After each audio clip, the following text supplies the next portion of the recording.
Guys, welcome back to the Comedy Lottery. Make some noise! Thank you all so much for coming out. I'm your host, Austin Locke. My name is Demetrius Fields, and today we are joined from Comedy Central, Lucas Zelnick, everybody! And from Conan O'Brien, Matthew Broussard, everybody!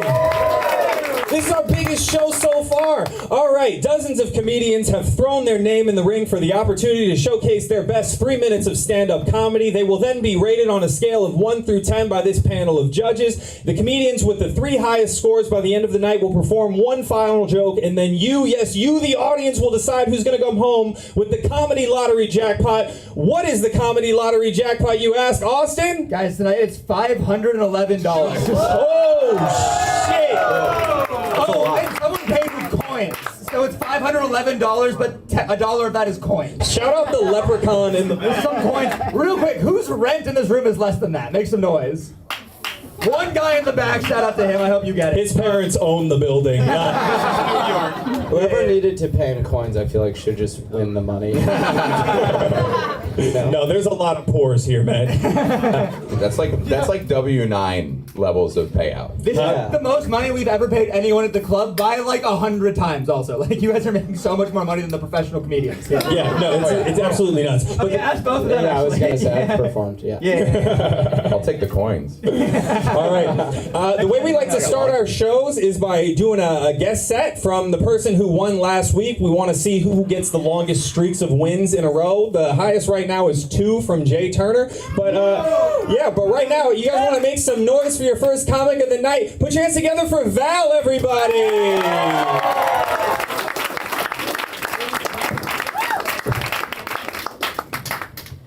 If infant mortality was 50%, sir, would you have more or fewer kids?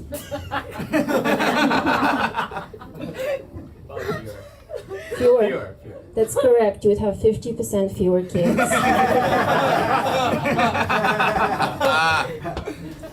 Now that we are warmed up, I am from Moldova. Moldova is the poorest country in Europe. Started at the bottom, we're still here. It's our national anthem. Somehow the $231 from last week didn't change that.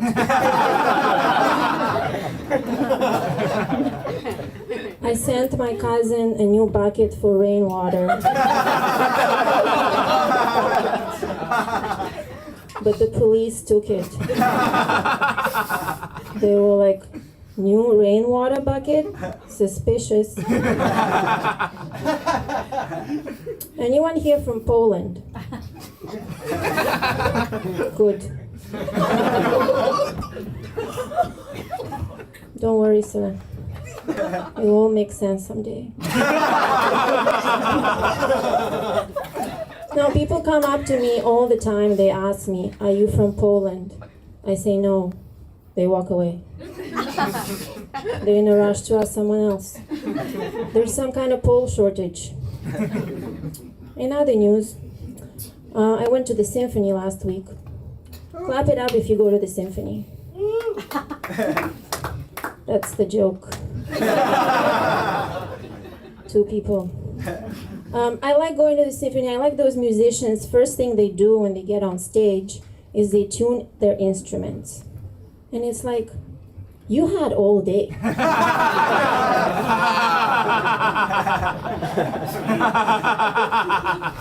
And they're like, what? We're playing? I thought we were just hanging out. I recently finished sexual harassment training at work. Now I'm really good at sexual harassment. Hey, sexy. Got any pole in you? Want some?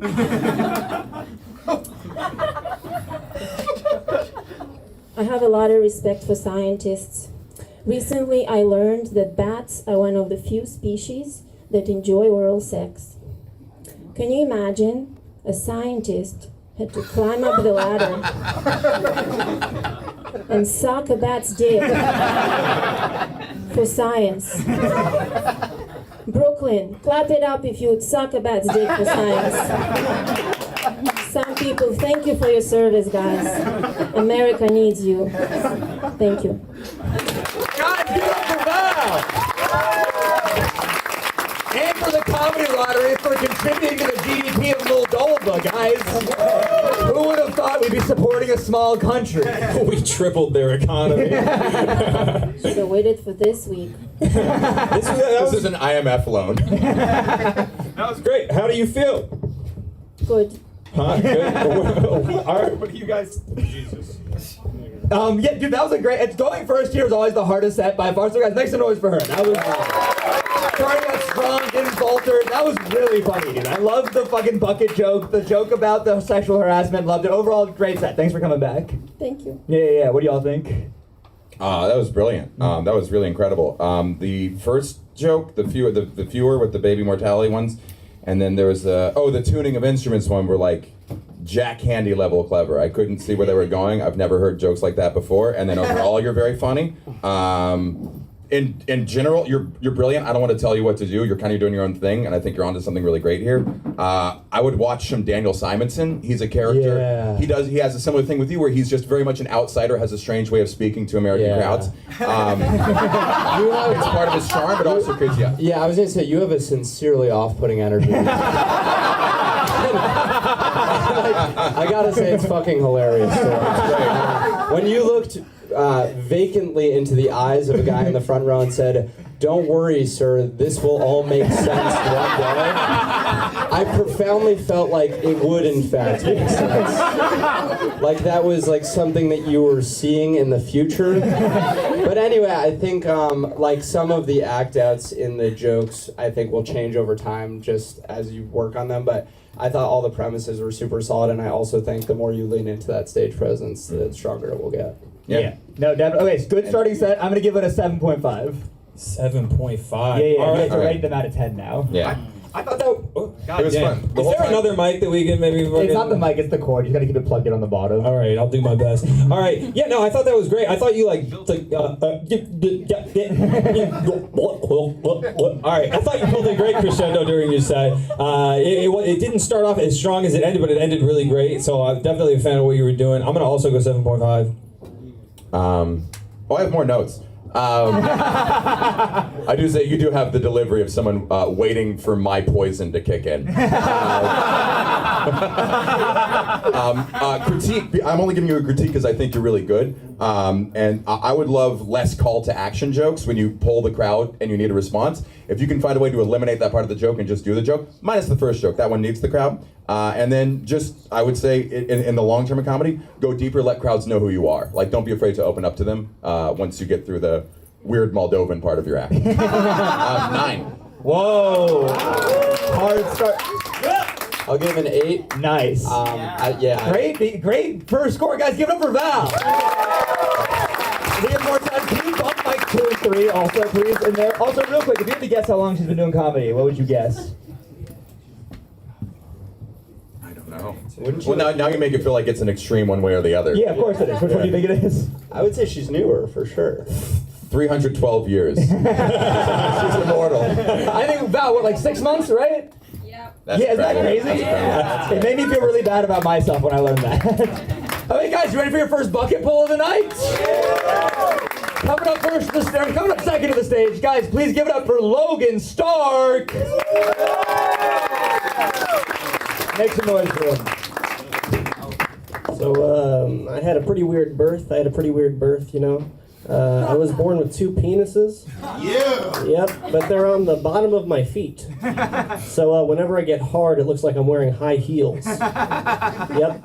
I had a pretty weird birth, you know what I'm saying?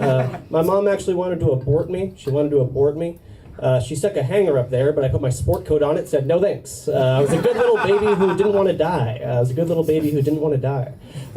Yeah, you know, my mom, she gave birth to me. It was a pretty weird birth, you know what I'm saying? Yep. You know, some babies are born via B-section.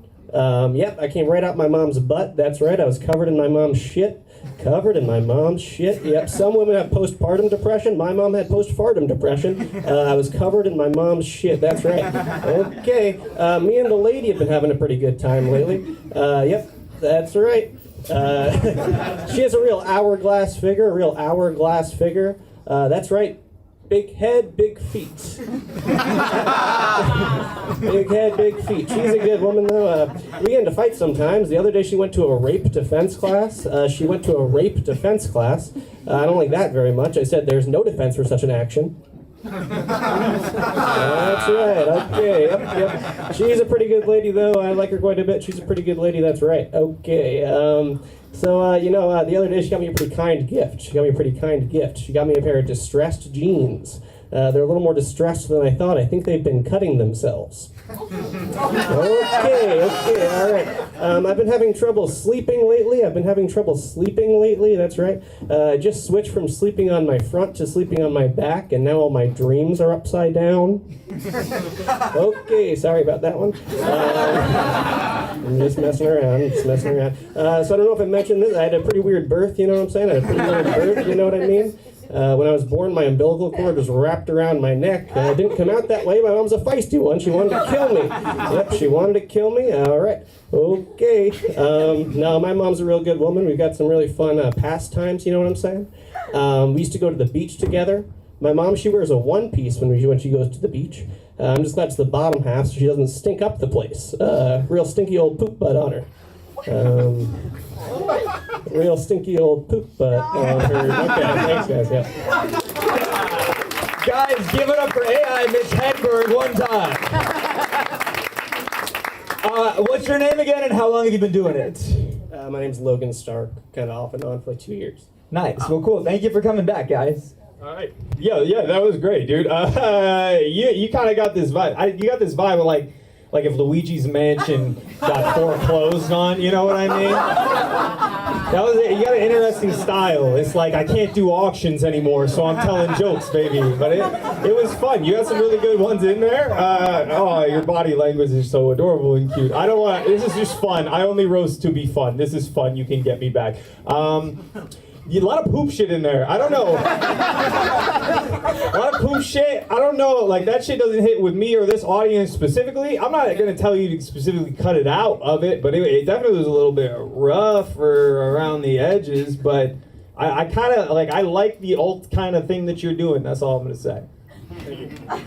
Yeah, I will say I admire that you really stuck to like the character. Like I really did enjoy that part of it. Like I think I think they weren't giving you. Don't give me those eyes, okay? That's ridiculous. I saw that. Don't you dare. I enjoyed it. I can say. No, don't you dare. I'm the judging, okay? That's fucking. I hold the microphone. No, I did. I really enjoyed it. Poop jokes are disgusting. I'll say that, but that's just my personal opinion. But overall, I do appreciate the thing you're going for, and I think that it was funnier than they gave you. Yeah, thank you. You know what I felt like is, so the set like didn't go that great with the crowd necessarily. Just if we're being honest, I mean, it just didn't. You guys didn't laugh very much during his set. But you know what I felt like? I'm sorry. I'm just gonna say what happened. We were all there. He's actually gaslighting me right now. You're like, no, he was killing. No, he was. We laughed the entire. I'm just saying, like, I'm not even making a comment on his comedy. I bomb all the time. I did for you before he went on. So I'm not saying it like that. I'm just saying the set didn't. But you know what I felt like is I felt like I could be watching like an HBO documentary about your career in 50 years, and there's like archival footage of this set, and everyone's like, he was a genius. They just didn't appreciate it. You know what it was? Is I kept turning inwards on myself during your set, being like, is he really good and I just don't get it? Or is he not that good? And you know what I thought, what I came to in the end is I think you had some really solid one-liner jokes in there, but I think they could be a little fresher.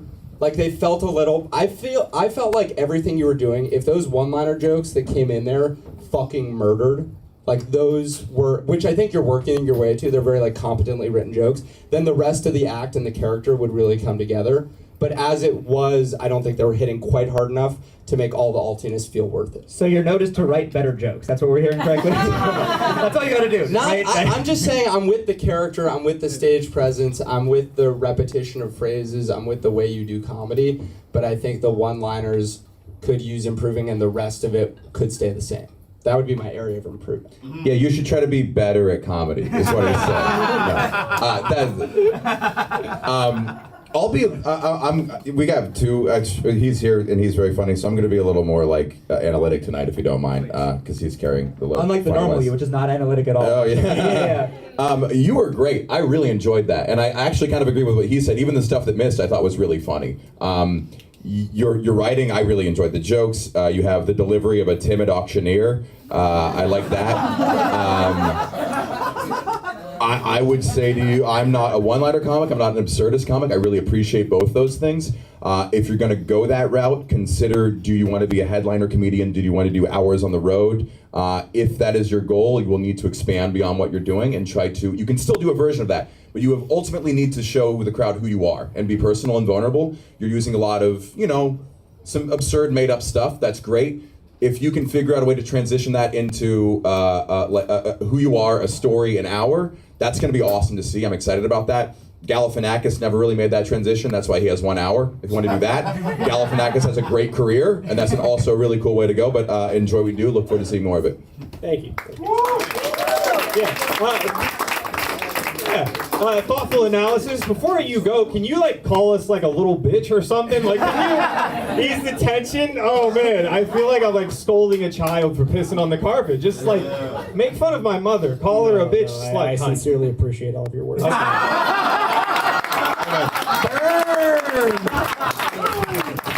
Get some balm for that. All right, dude. I'm gonna give that one a 6. I'm gonna go 5. I'm going to go 8. Whoa. He's gonna go 8. I'm gonna go 7. He's gonna go 7 . All right. I've gone 8 and 9. It's going to be really awkward when I give someone. All right. Make some noise for him as he gets off the stage. First and foremost. All right. Are you ready for your next comedian of the night? This could be for $500 fucking dollars. Put your hands together right now for John Alcabas, everybody. Keep clapping for him until he gets to the stage. He's a little bit far out the way. Thank you. Wow, $500. I could use that. I'm doing fine, but I certainly compare myself to my friends that make more money than me. You guys do? I feel like that's natural. I do that even when it doesn't make sense, though. My friend that I've had that's made the most money of any friend I've ever had, she was a sex worker. Specifically the kind that has sex in exchange for money. Which I do need to specify, because it's 2024. It could mean that she sits on big bags of hot Cheetos until they pop and fills them. She wasn't an artisanal sex worker. She was more like a union longshoreman, Just kind of clocking in to do the important work that needs to be done.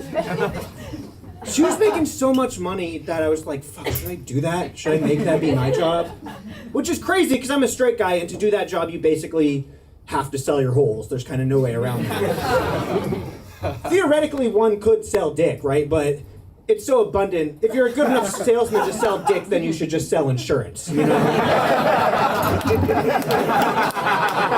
should just sell medical devices and have a normal life.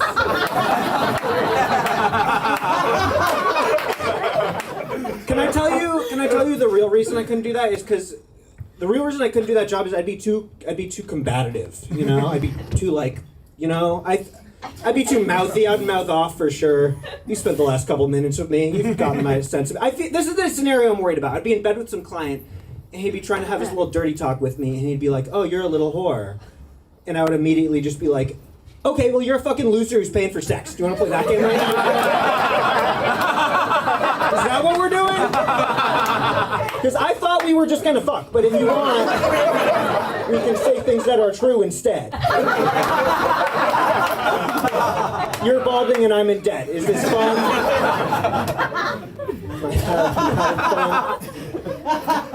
I think the closest thing to sex work I could do is I used to have a friend who she would sell her used panties to random dudes on the internet, and that I think I could do, because that seems like it's mostly just going to the post office. You know what I mean? Just running errands, which I don't love the post office. It's annoying. It's a frustrating place. Do you think the dudes who are buying panties from young women on the internet, do you think part of what they're getting off to is the idea of her frustrated at the post office? It's like, yeah, you just waited in line for half an hour and now he's saying you can't ship with that envelope. And you're like, why do you even sell this envelope if I can't ship with it? You know? He's like jerking off. Also, this is just a side note, but I think we can just hunch instead of like hunching and jacking off. I think they get it that if he's hunching, he's jacking off. Anyway, that's been my time. Thanks, guys. Guys, give it up for John!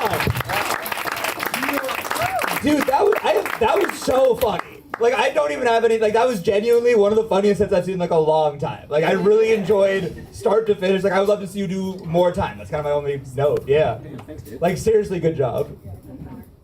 Someone want to be mean to him, or? No. I like watching how uncomfortable he is with validation. Compliments. No, dude, that was fucking exemplary, bro. That shit was fucking clean. What a great stream of consciousness he took us for. Like, that's not easy. I'm just impressed. That was great. Yeah, I mean, combative isn't a word, but, you know. Good job. Combative, isn't it? I could be wrong. It's such a definite word, is the thing. Combative? Combative. Was anyone confused on what he meant when he said it? Is that? Fuck, you're so smart and autistic. It's so, Is anybody in here in therapy or has a girlfriend in therapy who can tell us if combative is a word? I would appreciate it. Okay. It's not a word. I wanted to like have a like witty thing to say about this, but you might write it better. Could you see his piercing for the first half of his set, and then he turned and he's a different person? Oh, yeah. I will say that the piercing, I don't know, what's up with the piercing? Because without it, he looks like the divorce is going bad before, and then you see the piercing. I'm like, this guy's fucking dudes, women, all of it. Yeah, it is interesting from this On this angle. side, we're like, Also- do you know sex workers? Then we see the piercing, like, oh, he knows sex workers, for sure. More people. Did you talk into the microphone? Yeah. It's shocking more people don't ask me what's up with the piercing. I kind of get away with it for some reason. And it's a dumb look for sure. It's like from the 90s. It's old, but for how often people don't say that, for how often they just think it looks cool. No, I think it looks cool. I think it's cool. It's just as a different. guy, I think that I'm definitely not going to get a laugh for saying this. Sure. But as a guy, every time I see a piercing, I'm like, what percentage gay are you expressing that you are with that? Well, That's a legitimate question. I knew no one would like me saying that. I got it was when I was 22 and I was like quite a bit gayer. Okay. Okay. So this is kind of like So it was a choice. the last vestige of that era. Yeah. Being gay? Yeah, it's a choice. No, it is a wild vibe to have the ear piercing and then like that T-shirt. It's like you drove a truck with like a Monster Energy sticker in it and you just parked it right in front of an H&M. Like, it's a wild vibe. I'm sorry, we need to address, did you come here from an AA meeting? Why are you wearing the name tag? What? I thought everyone was Everyone's wearing Oh, okay. John A. I'm like, I remember the scene of Fight Club, yeah. The set. Really good set.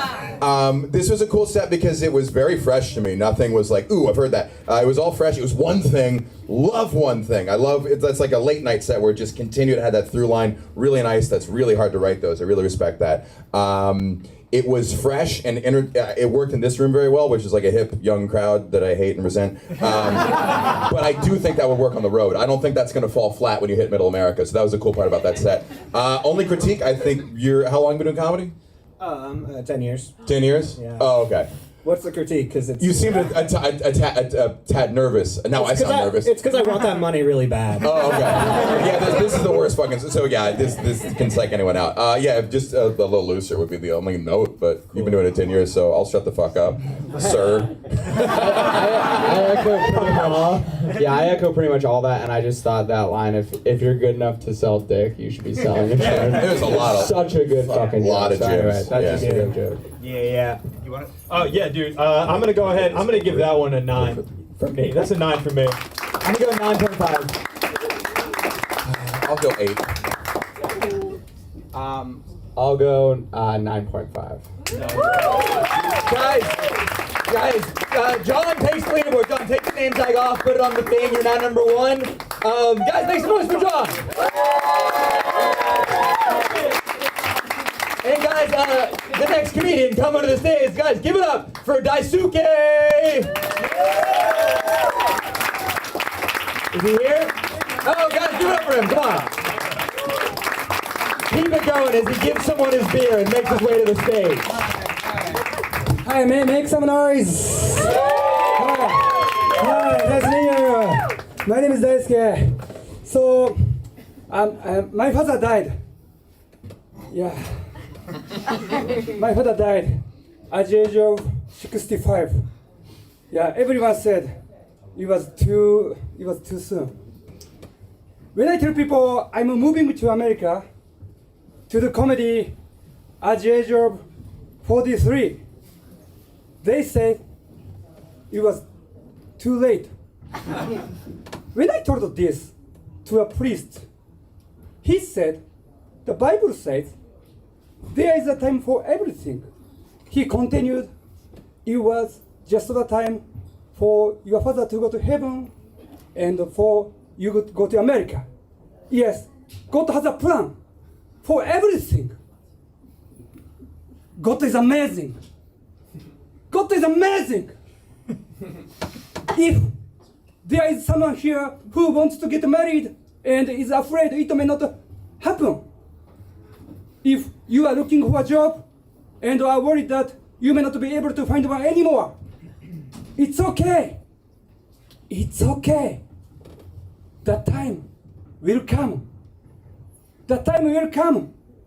Yes, it will. People are all waiting for that special time. The time to get married, the time to find a job, the time when your dream will come true.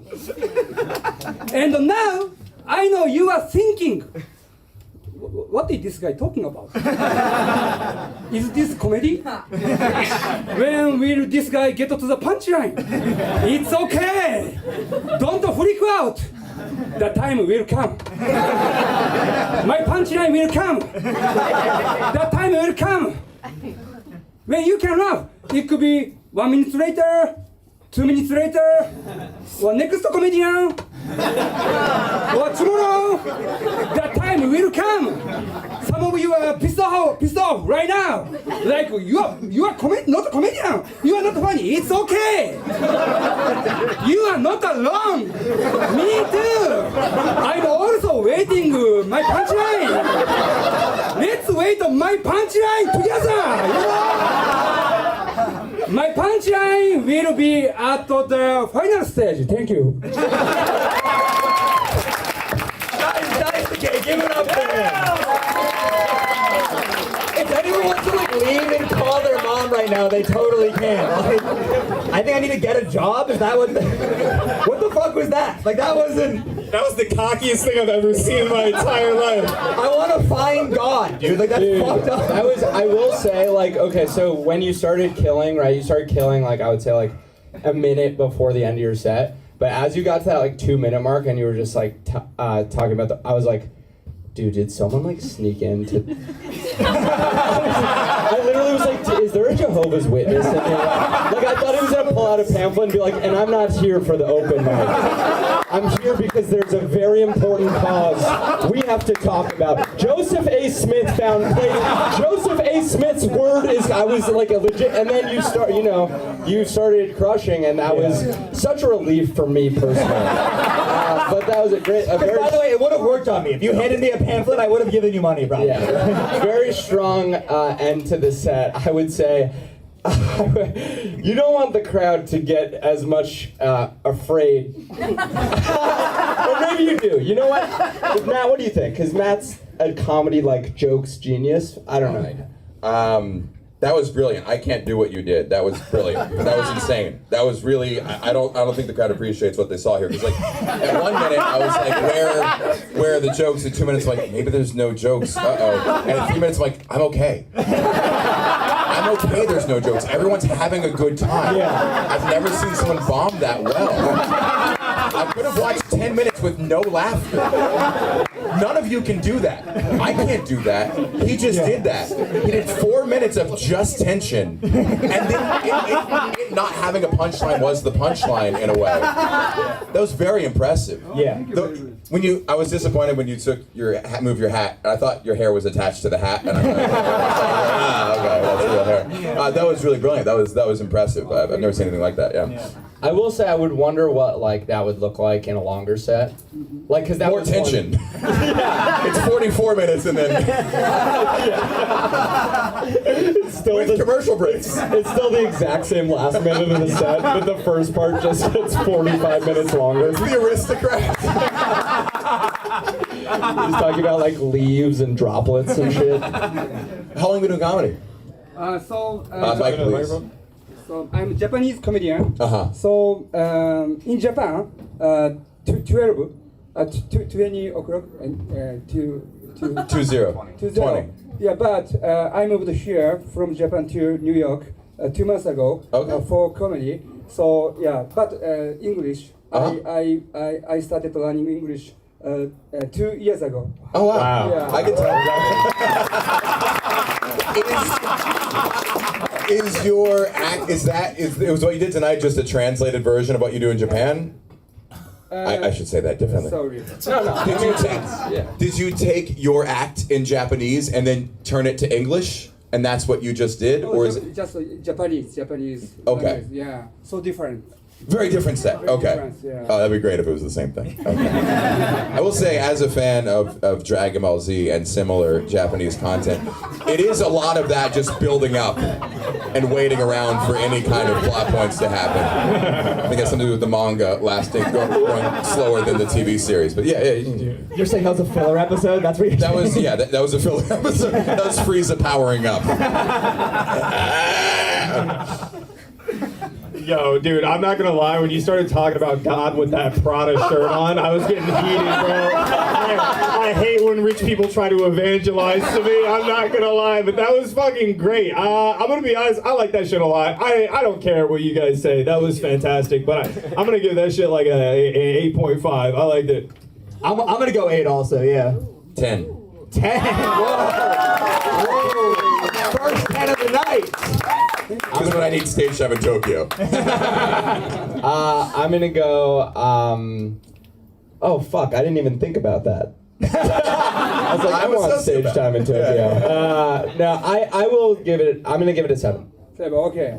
Yeah. What? Yeah. All right. Yeah, that definitely puts you in the top 3. So make some noise for him. Slap your name tag on the leaderboard. All right. Are you guys ready for your next? Wait, can I make some meta commentary? Yeah. Okay. When you first told me about this show format, I didn't really believe in it. But now that it's a proven commodity, I'm very happy to leech on your success. I'm disappointed about how good the comics are. I feel like because Kill Tony thrives off of it being. I don't know what that is, but okay. yeah. I feel like we haven't had any psychopaths yet, and No, I want to see a real stinker. So I'm really hoping. This show makes me really happy that I learned how to edit Instagram Reels, because that's literally the only difference between us. I want to make that really clear. There's so many fucking different. This is New York City. We're real fucking comedians over here. This isn't fucking pussy ass Austin, Texas. I want potential mass shooters. No, I know That's what between us and like the comedians, the only difference, like you guys are so good, it's really terrifying to me as a comedian. It's good going. I ain't scared of none of you motherfuckers. All right, are you guys ready for your next comedian of the night? Yeah. All right, this could be for $500. Get pumped, get excited. Put your hands together right now for Justin Rubenstein, everybody.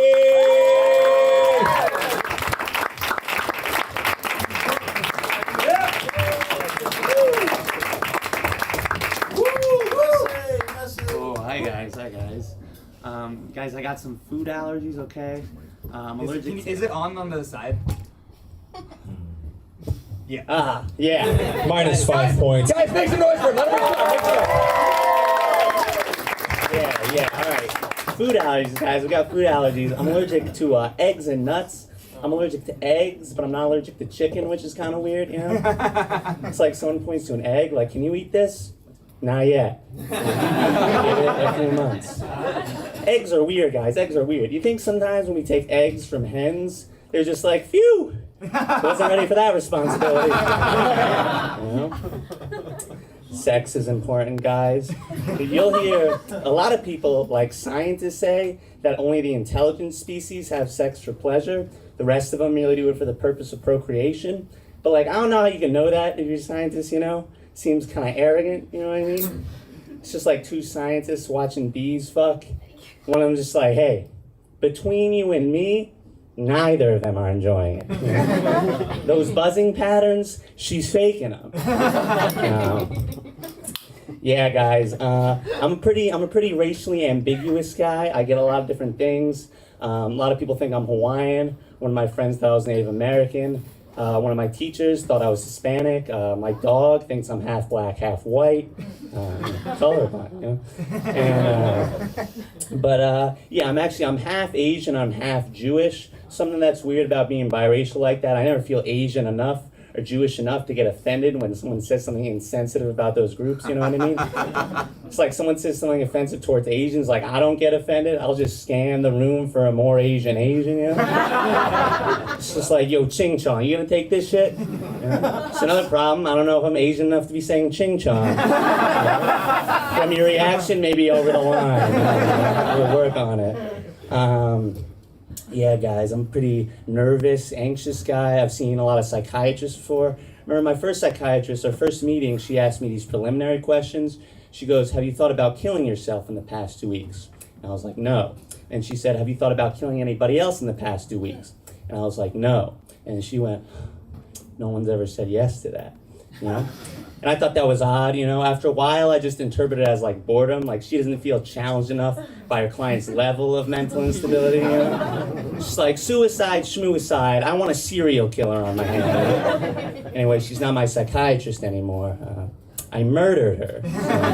So she wasn't as good as she thought. All right, guys, yeah, I'll leave you on this one. I was in the kitchen earlier today, classic location, and I opened the fridge to take out a big, full gallon of milk, filled all the way to the top. But the expiration date is the next day, so I'm like, you know, I call my brother over, I say, we gotta drink all this milk right now, you know? He's like, don't worry about it, Justin. That's the sell-by date, you know? It's like, that's even worse. How am I gonna find a buyer in that short of time? You know, if you guys wanna buy milk from me, that'd be good. All right, I'm done. Guys,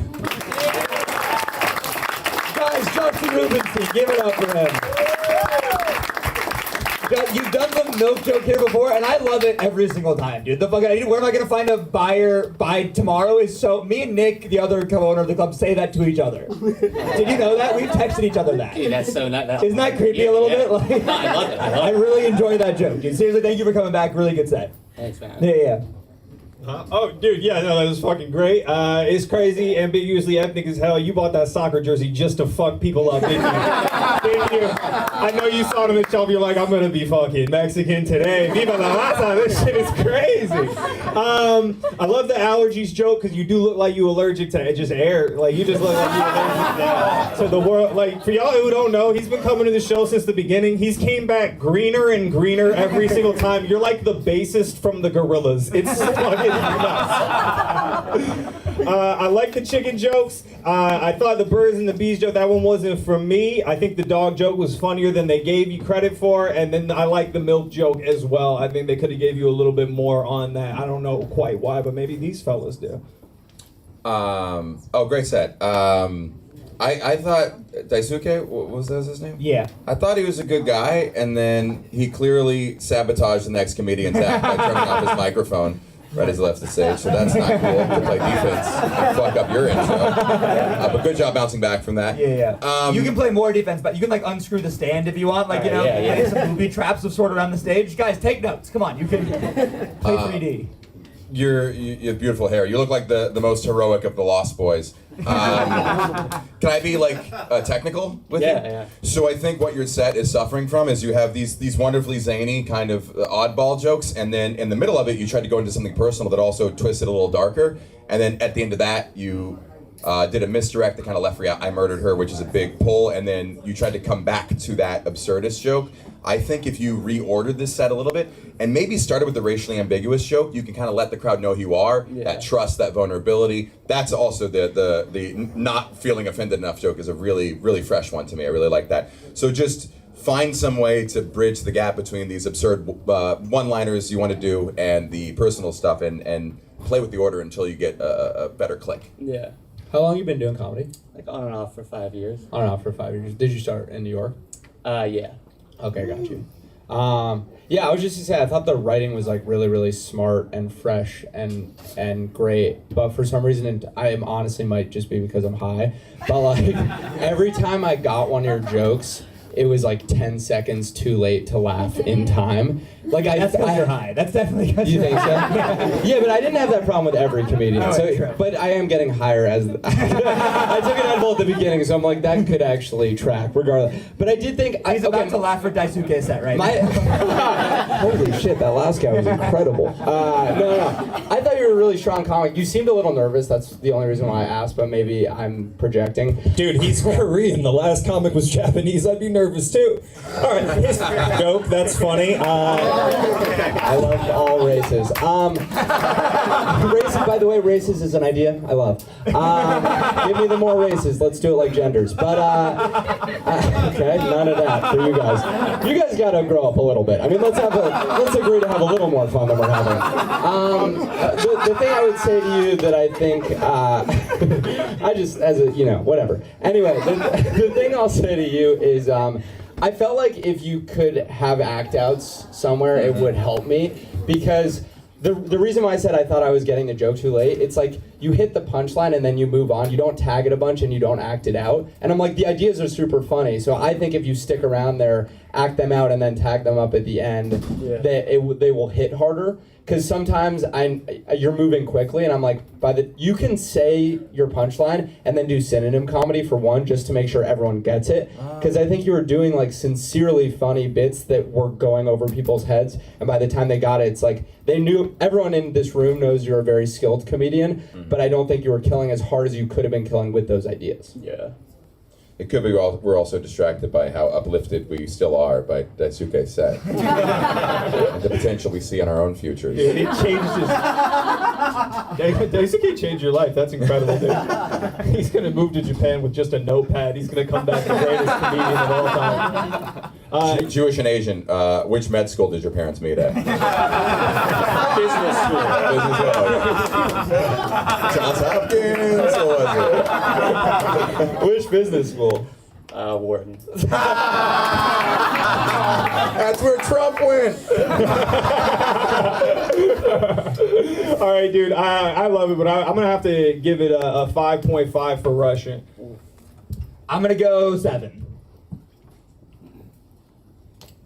What am I doing? Like Why are you swimming, putting diving? Or am I gonna I'll do swim? 7 as well. 7. Yeah, I'm gonna go 7. With a line through it. Oh, we've both been to line Europe. guys. Yeah, like 7. Oh, surprise! They The line both been to fellas. Europe. Who would have thought? What's it like down there? No, but we're line guys. Guys, Anyway. give it up for Justin Rubenstein, please. Thanks so much. While they jack them off about their lines. Did you also want? Yeah, the next comedian coming to the stage. You guys ready? Potentially $500 winner right here. Put your hands together right now for Aki, everybody. Keep clapping until they get to the stage. Don't stop clapping. Don't stop. Even if your palms hurt, I don't care. Keep going. Hi guys, everybody. Yeah, so first of all, I'm Nigerian, and luckily for that, like that helped me out with college, like did my SAT scores. Because if you guys don't know, when you have Nigerian parents, they like to cuss you out with SAT words first, followed by an animal. Like one time, I just came home late for no reason at all. My mom, she just looked at me. She's like, why you here late? Huh? You gallivanting to the city like a common rat. Gallivanting? I didn't know what that word meant, but I figured it's like moving around, right? Easy SAT score. The next time I'm hungry late at night. I just go eat in the fridge. She catches me in the fridge. She's like, you audacious, obtuse baboon, like obtuse. Like, I'm over. I didn't get. I was just surprised. Like also the guys like, look, never like if you have a Nigerian or any like African person, just don't be in the kitchen with them. One time my mom asked me to help her out to clear the beans out. Like there's always like bad beans and good beans, so clear it out. I asked her, hey mom, where do you want to put this? Put it on my head. You nincompoop. Rat. Okay, thank you. Okay. Dirty bitch. Fuck you. All right. No. I ain't say that to her. It's live. Oh, I'm in trouble. That's crazy. Nah, I always thought this is gonna be just a flip. I always thought it was funny how girls are just so open about dildos. Like you guys just so open. You just talk about it. Like I remember one time I was with a girl 4 months in. She's like, "Hey, do you want to see this?" And I have to act like I'm a parent, a proud parent who has like a 5-year-old showing them an art project. Like, oh my God, like, you fit all that in you by yourself, huh? Wow. Wow, what's that big black one over there? Jesus Christ. Huh? No, it's weird. Like you guys be like just playing around with it. I don't get it. Imagine how, if guys were just as open about it. Hey, I got this pocket pussy. He joined it. Like I mean, under 5 minutes with this shit. God, yo. Another story. There was this story when this girl used her mom's rose, like the little vibration rose. You know what I'm talking about? Yeah. I bet you do, girls. So she used her mom's rose and she got herpes from that shit. Can you imagine? I could not imagine sharing a pocket pussy with my dad. First of all, I don't know who he is, so I literally just can't imagine that shit. Can you imagine, hey dad, let me use that pocket pussy. Hey son, you ain't ready for this. I mean, I'm a big man. I don't know about. I mean, if you're ready for that, yeah, dad, I'm your son. What are you talking about? That's my time, guys. Thank you. Guys, give it over for Aki. Well, you got the most unique reaction so far. I'll give that. First, she screamed. She's like, yes, I was like, Jesus, twice a day. No, that was her. Then she acted like a rat ran by when. And then Matt's reaction to your obtuse joke, I thought was adorable. He like acted it out afterwards. Past 90 degrees. Dude, it was over 2 radians if you're a radians guy. It was a cute thing to do. I saw him. I was like, damn, he did something about me. Shit, crazy. Dude, at one point you got super close to me during your set. You smell so nice. I just want to say, I don't know when you last showered, but I can smell the soap emanating off your arm. Yeah, this morning, man. You know, sometimes twice a day. He's trying to find. Lucas doesn't wear deodorant. That is you? Okay. No, I don't think that's me. Oh, that was someone else there. Oh, I couldn't tell if you were being sincere. No. Oh, you're a little smelly. Yeah. No. I'm smelly? A little bit. I thought that was on purpose. I have a friend who's like, he was like a sexy tall. On purpose? Fuck yeah, you don't wash your No, I don't smell bad on purpose. No one smells. Do you wash your legs? Do I wash my? No.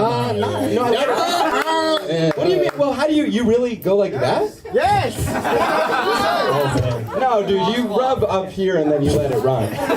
Whatever. I have a girlfriend. Fuck you guys. I don't need this right now. You don't have to know my hygiene. You don't have to respect my hygiene. If you're a little too close to me on the walk out of the room, take distance. Lucas is just learning that not having to wash your kneecaps is a white privilege. Lucas, what's the closest you've ever been to a black person? Just there. And it was amazing. Look forward to getting to know more and more of you over time.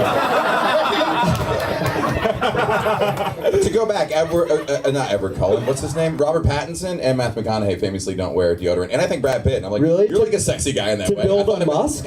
Yeah, they think it's like natural. And it's a compliment to you that I you appreciate it. So this is about your set. I do have what's on your set, by the way. This is a private text. I will say, I think I'm confident, but I don't have the level of confidence to build an odor as a tool to fuck. I don't. But, okay, you guys are like, can you talk about the comedy? And we're like, we're gonna talk about how I smell right now. Bad in a good way. It's nostalgic, like a locker room. Okay, sorry. To your set, what's your full name? Your full first name? Akinola. Okay. So you want to call him that right now? No, I know a lot of Nigerian names will do a nickname based on the last 1 or 2 syllables. I do the first Aki. Yeah, okay. So I was wrong about that. So you just said a polite way, but like that's incorrect. No, you're right. My sister's Oluwatobi. We call her Toby. Toby. Oh, okay. That's a man's name. My name's not Toby. Is that what you were trying to do? A Roots reference? Yeah. Oh, Tobin. Yeah, Tobin also a man's name. Oh yeah. Maybe. Okay. I have thoughts on your set. If anyone wants to hear. Yeah. I wrote something down. I love the SAT animal joke. Mm-hmm. It's really funny the first time. Then you do the same joke 3 times without it escalating. You give like 3 different examples. I would say either do it once or make it more and more ridiculous each time. You know what I mean? Gotcha. But overall, that joke, like the first time I heard that was really funny, dude. It is hard to transition from an impression of your mother to a joke about dildos, but you found a way. I would say you're, I think, a bit too wordy on the setups. Take the whole set you did tonight, if you can get a recording of it, type it all out, and notice how many words you're using that you don't need to use. You can get a recording of it. It's on YouTube. Yeah. You should watch it. Yeah. All of you can also watch it again later if you want to. So I would transcribe the set, see where you can cut setups, because your punchlines are big. You get big pops all throughout. Yeah, just a word economy. Yeah. And there's so much funnier stuff that you can go through with like the dildo thing as a premise, because we all kind of as comics like hit that, like it's like traveled ground, but there's like a lot farther that you can go. I want to see you. Is this even on? How do you keep breaking every microphone? I traded with you and you still broke that one. I love that this is your club and you're blaming me. I've not broken a single microphone yet tonight. That's all I'm saying. I ain't do shit.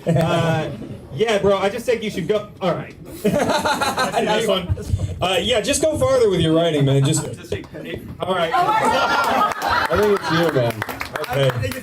Okay. God's telling me to quit, dude. Yeah. Okay. Go farther. You know what I would say is the note. Justin was the name of the last comic. Is that correct? The note that I gave Justin, I would almost give you the opposite note. You hit those act outs and you're doing well because they're really funny ideas, but they're specific moments. And I'm like, what's the bigger idea that's expressing? Yeah. Like the first bit that you did was about how your mother will do insults with an SAT word and then an animal, right? That's like a really hilarious detail about your upbringing, but it begs the question of like, who's your mother? What's your relationship to your mother? Like I would start with a more broad idea about what you're trying to convey, why you're telling us that thing. That will ground all of it. And then we can have fun with you and hear all the insults because we know where we are and what the point of telling us this is. But right now it felt like very smart, specific, heightened moments that would be punchlines rather than premises. I felt that each of your premises was itself a punchline, and that's a really good style of comedy, but I think if you don't back up and tell us why you're telling us this, I know that's really hard to do in a 3-minute set. I totally believe you're capable of doing it, and maybe that's why it wasn't there tonight, but that would be my recommendation. But I thought it was a strong set. I had fun. That's great notes. Also, careful with body language with the crossed arms. If you're trying to open up more to the crowd, it can kind of close the crowd off too.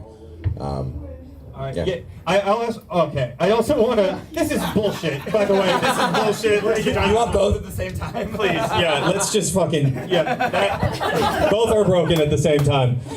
Fantastic. I just want to point out that he has been on the show like 4 times, so he's always trying to bring new material. Like this isn't just all of him, and we're ranking the set, not the comedian as a whole. That being said, I feel like you got to hit the pen a little bit harder on this one. I'm gonna give that one a 4 even.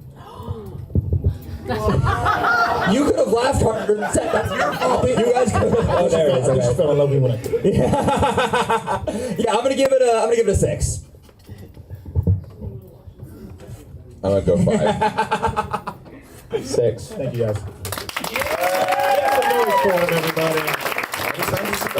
think 3 or 4. That's a drain. That's Yeah. tough. My bad. Are you guys ready for your next comedian? Yeah.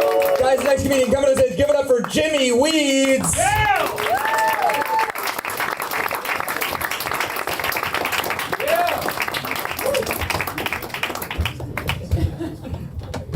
Another white guy here, that's what we're doing. Guys, I want to start off with a little experiment here. This half of the room, give me your best woo. Woo! Now this half? Woo! They won. That's what white guys do. We divide people. Find 2 groups and pit them against each other. It's the American way. I have to do it looking like a Fox News correspondent up here. Don't I look like as if the U.S. government used AI to design a human? That's what we're working with. Hey, front row, give me some low fives. How you doing? Low 5. Low 5? You're too far. I can only do low 5s. German-looking motherfuckers like me, we can't do high fives. Okay, you can call with that hand up there. Someone take a picture, you know? Guys, I'm trying to bring winks back in 2024. No one winks anymore, but great. You can do a soft wink, or an aggressive wink, or a flirty wink. And you can say things like, I didn't pee on the toilet seat. Or you can say, I never met your sister. Winks, try them, they make everything better. Guys, after the show, my buddies introduced me to this 25-year-old Gen Z comic, and I don't know what it is with these Gen Z girls and negging. The first words out of her mouth were, you look like you murdered a lot of girls in college and got away with it. How is that an okay first thing to say to a human being when you meet them? I can't do the same thing in reverse. I can't say, you look like you murdered a lot of slices of pizza at 2 a.m. and you did not get away with it. I can't say that shit. I would never say that out loud on stage, in public. Guys, the comics you're seeing tonight, we're doing what we love up here, public speaking. People find that scary, but it's not that scary. Private speaking is scarier. Someone asks you, hey, can I speak to you in private? That shit's scary as fuck. For me, those conversations usually end with, Jimmy, I'm pregnant. And I say they end because I always pull out of that situation. Even if I didn't pull out in the first place. Low five, my guy? Okay. Yeah. So I'm single. Yeah, my dad's single. He just finalized his divorce right now, so yeah, he's living the dream. But he's older and out of touch. Not sure he's going to find somebody. He doesn't understand common phrases like the phrase hooking up with this person. He uses that to say he's hanging out with his friends. So to my brothers and me, he goes, yeah, I was hooking up with my friend Al after work. And my brothers and I are like, is Dad banging Al after work? We don't know. And not so this case, we went down to DC to go visit my gay brother. And we went out to brunch, classic gay activity. And one of his friends walked by and saw us and shouted, hey, hoys. And my dad, without skipping a beat, goes, oh, hey. So that's definitely banging Al. All right, I could have done a lot better. That was fun. My name's Jimmy Waits. All right, Jimmy, make some noise for him. Before we get into it, where are you from? How long you been doing it? New Jersey. Talking to the microphone, please. From New Jersey, and doing it about 4 years. All right, dude. Wild to come up on the stage and be like, another white guy, clearly after a black guy. That's your usual opener? You know, you're just in the white spaces I usually? saw a lot of white people, and yeah, I don't know. That's insane. That's insane. Like on your day, on your way over here, you saw a lot of white people? What time frame are we working with? All right. Well, this is wild, dude. You got a crazy ass energy. You look like you hug way too long. You know what I mean? You got an energy like a young, nubile Joe Biden. You know what I'm saying? Like you're like alumni at a grad party type of vibe. You know what I'm talking about? Yeah, the wink joke fits perfectly. You look like you roofie yourself just to feel something. This is fucking nuts over here, man. That was a tough set. I think you know that. So I don't really want to like go too far into it. I think we'll watch the game tape on Monday, and we can talk about it then. Yeah, I'm gonna use both of these. Yeah, you started out like with like a host bit. Like you came up and you're like, yo, this side of the room makes this side of the everyone. You sounded like this side of the room makes them. This side of the room. Like you don't need to like hype them up with like you're in the middle of the show. You know what I mean? You don't need to like start the like energy. Like there was energy already. You know what I mean? Any birthdays tonight? Yeah, exactly. He was about to say, "Give it up for the troops." Like that was the energy I was getting. And then the "so I'm single" line, like it gets a laugh, but that's a thing that I've heard a lot. Like it's like you say something disgusting, like "so I'm on the app, so I'm single." Like it's been done. Sorry, but yeah. Compliment sandwich, I will give one. I like the premise of private conversations are a lot more difficult to have than public speaking. You know what I mean? That was fun. I like that. I think you can go farther into that. I can't just say only mean things to you. You're going to pull up to my house with a fucking tiki torch. It's going to be over. All right. I feel like I have to recuse myself from this one. I'm sort of in the same boat. I thought I thought the private and public speaking premise was really, really funny. I thought they were remind me like where that goes, because I would just like where you end up, what the punchline of that bit is. I pull out of the situation. Oh yeah, because it went to like I'm pregnant. You heightened it so quickly. I thought that was the only thing. I was like, it's such a funny premise. Why make it the most extreme thing? Like start with a mundane private conversation, because that's scary too, and that's sort of the point of what you're saying. So I'm like, a pregnancy conversation is a scary conversation, but there is a mundane version of that where you just have to be in an elevator with a coworker you don't know that well, and she's like, Wednesday, and you're like. Like that's the scariest type of conversation. You know what I mean? So to me, it's start there and then, but I think that premise is super strong, and like, I think if you take that lens to each of your jokes, you could be in a much better spot. But also, like, everyone has tough sets. Yeah, it's a tough set. I agree with you saying about the if you're gonna, you need to build a disparate extremes in any kind of joke, and if your emotion is already fear, like public speaking, you need to put it in a very mundane context. I'll say what Lucas maybe won't. If you're gonna talk about being a white guy, you have to really fucking bring it, or avoid the topic altogether. It got really played out from 2016 to 2020. It's not worth approaching unless you have a really fresh take on it.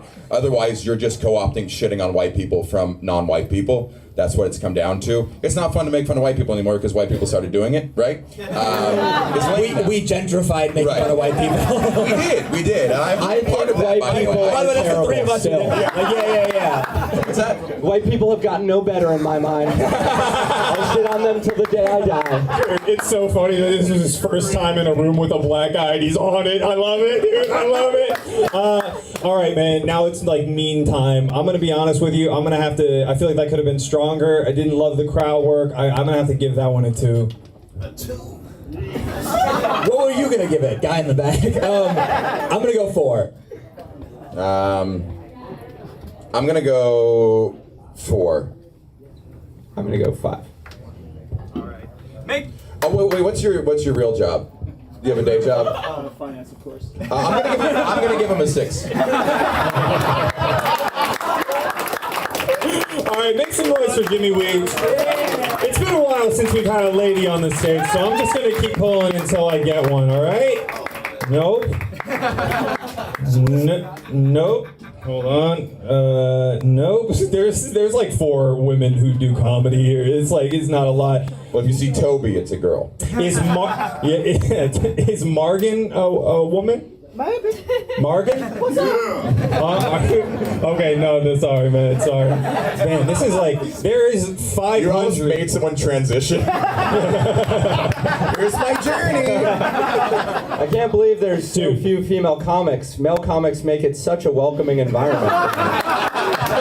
Couldn't possibly be our fault that women don't feel safe coming here to win $500. Women saw this, they were like $500, and they were like, too many frightening men. I still... All right. Fucking, what do we do? Nose goes. First woman to come to the stage gets to go up, bro. This is like taking too long.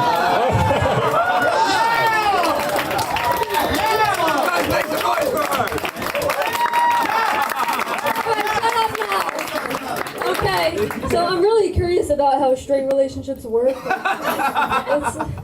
It's a mystery, it's an enigma. I'm not gay, I've just never been loved. It's been a long life of being single. You know, I've been single my whole life, mostly because I refuse to lower my standards. I'm waiting for the perfect guy to come along and lower his. So I'm awkward, I think we've established that. You know? I do get along pretty well with black people. I think it's because...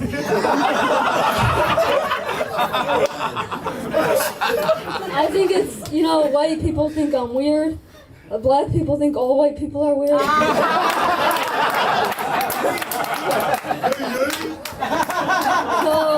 I don't normally dress like this. Like, normally... I was switching it up. Normally I look like I just returned from Iraq. So people will single me out in the room. They'll be like, you in particular, what are your pronouns? And like, I know they're being inclusive, but like, just because you can't see my tits doesn't mean I want to cut them off. Like,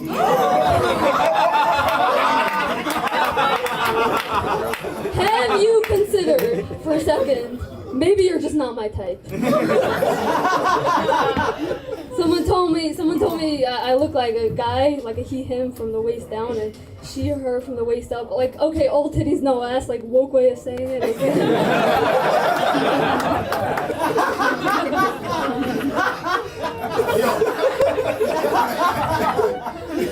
I've been smoking a lot of weed. Recently I smoked so much, I got so high. I did something that went against my morals, my values, and everything I stand for. Forgave my mom. I got autism. You don't have to like woo or like, sometimes you both clap. I want you to know you don't have to clap, I'm not drooling. You know, some people don't believe me because of how hot I am. It's weird though, cause like I'm only getting diagnosed now as an adult, but as a child, I don't know why my parents didn't notice, cause I used to be lining up coins. The thing is, we didn't have a TV, so that's normal behavior. When you don't have a TV. I also read books. Crazy. That's crazy. I grew up Orthodox Jewish, so we didn't have.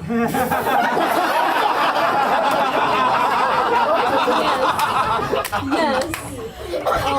Whatever you're thinking of. Whatever you're thinking of, like what it was like, it was worse. Okay. We didn't have like any internet or nothing. Like when I was 17, I decided I wanted to, get out there. So I went to the library and I wanted to start Googling shit. But usually when I don't know things, I Google it. But how do you Google it when nobody told you how to Google? All right, that's my time.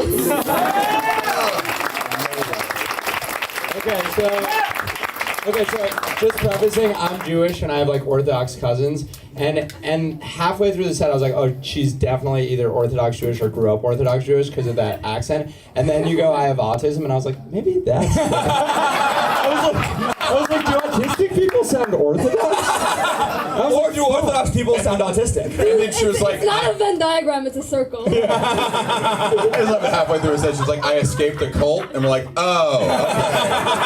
Wow, that really ties it all together. That was a good end of a mystery movie. We have 3 plot lines are gonna tie together. Oh, okay. It was also hilarious how quickly you got to the stage. Funny. You were like skipping, maybe not even taking steps like some kind of Victorian ghost. And then you arrived at the stage and all of your energy just shut down completely. And I was like, how the fuck did she power down that quickly? She was ripping, and then she was like, were you standing in the aisle? Like, where were you? No, I was sitting back there. Where I belong as a woman in the back. That was, you're very funny. I don't want to say too much because you're doing your own thing, and I kind of want to let that kind of blossom in its own unique way. It's fun. You talk about looking super like liberal and woke. I'm like, you also look like a sister wife, so it's kind of like dual extremes. For neurotypical people, that's a rude thing to say. Just letting you know. It's not a polite thing to say to someone's about to decide your fate for the night. in our community, that's an insult. You're very funny. Thank you. Yeah, I thought you were super, super funny. I have like very few. I mean, your closing bit, I couldn't tell if it got cut off or we interrupted it by laughing, but many of your bits were just so fucking hilarious. Are you from New York? Did you do it Yeah, here? so I was raised here. I've been doing comedy for like 5 months. Wow, bro. You're okay. Well, then I honestly have no notes. My only note is gonna be, I think everything about your vibe works. The only thing I couldn't help but notice is in the pauses, I still got a little uncomfortable on your behalf, and I think you just came off a little nervous. But the jokes were so strong, it released the second that they hit. So I'm like, as soon as you find that confidence where you can stay being your awkward self, but you can project to the audience a vibe that you're not nervous at all, and that may take a little while just from doing sets, which I think is clearly what you're doing, then I think it'll all come together. But man, you're really fucking funny, and 5 months is insane. So Yeah, no, that was incredible. Make some noise for it, guys.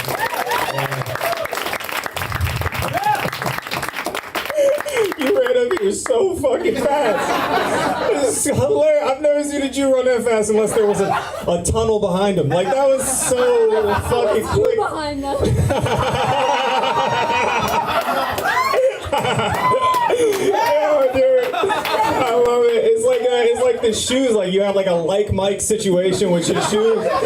You just gotta go, and then everybody else had flats on and little wedges. You were ready the fuck to go. I think. I live an athletic lifestyle, unlike most of the people in this room. Let them know, dude. Fucking stun on these lazy bitches.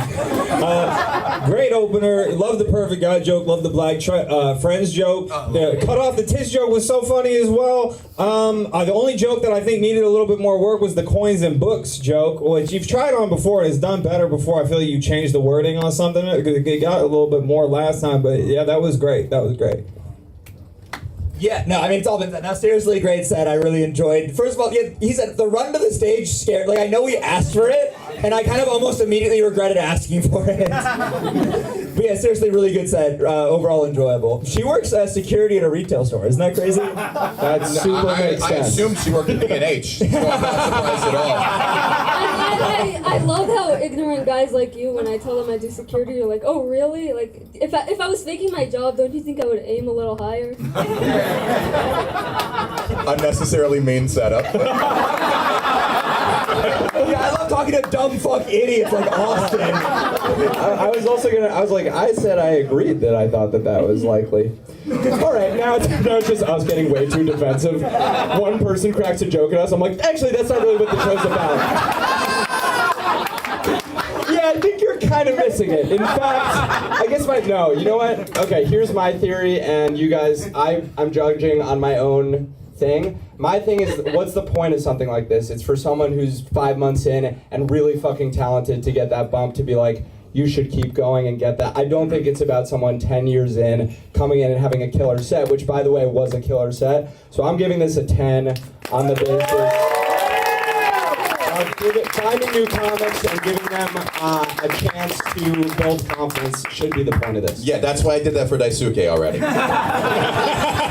steal my move. You think that was a great set? No. But did you mansplain why you did it to the audience? Sorry, you're correct. You're right. I probably should have given her a 10, but I'm really committed to this visual bit right here. So, hey, it stays. All right. Yeah, dude, I thought that was great. Super strong stuff. I'm going to go ahead and give it an 8.5. Why? You said why? What do you mean why? They just said the reasons why. That was the whole 5 minutes just now. Where were you? I'm going to give it an 8. I liked it a lot.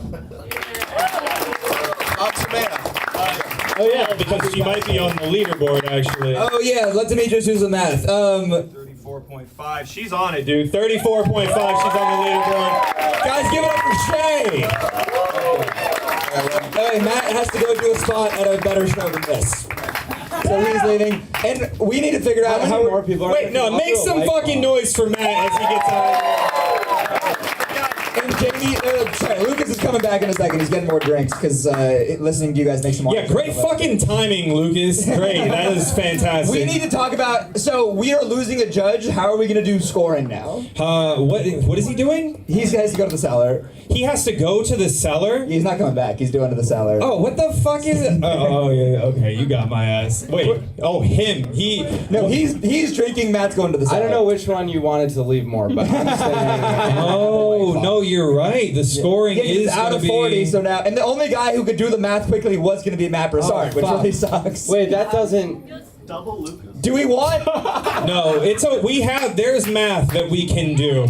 Okay, so hold on, I got this. So Noah, if you can help us out on the math, what we might have to do for these next comedians is like put these total scores. Hold on. Yeah.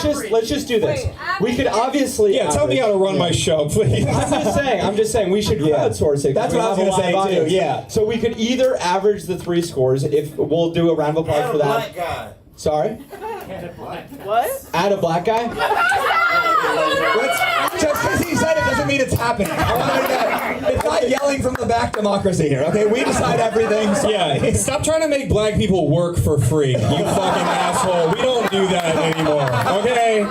I was just doing the math of which is more racist, adding a black guy or not adding a black guy. No, okay, so that would be one theory, or the idea is we could give one of the 3 judges double points. Or we could grab one random audience member and have them. Oh, okay, sure, why not? That sounds fun.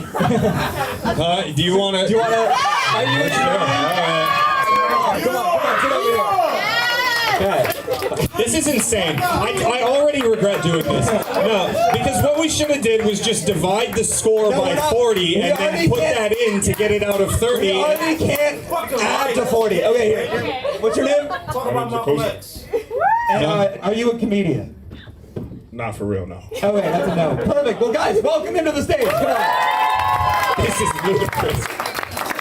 No, but no, you have to, the whole bit is that you have to be Matt Broussard for this to be a fair scoring system. So you have to give notes, not like yourself, but like Matt Broussard. Do you think you can do that? Yeah. Okay, cool. That was a very Matt Broussard. 100%. I think that is exactly who I am. Yeah. Yep. I'll make a lot of like nerdy math jokes a little bit.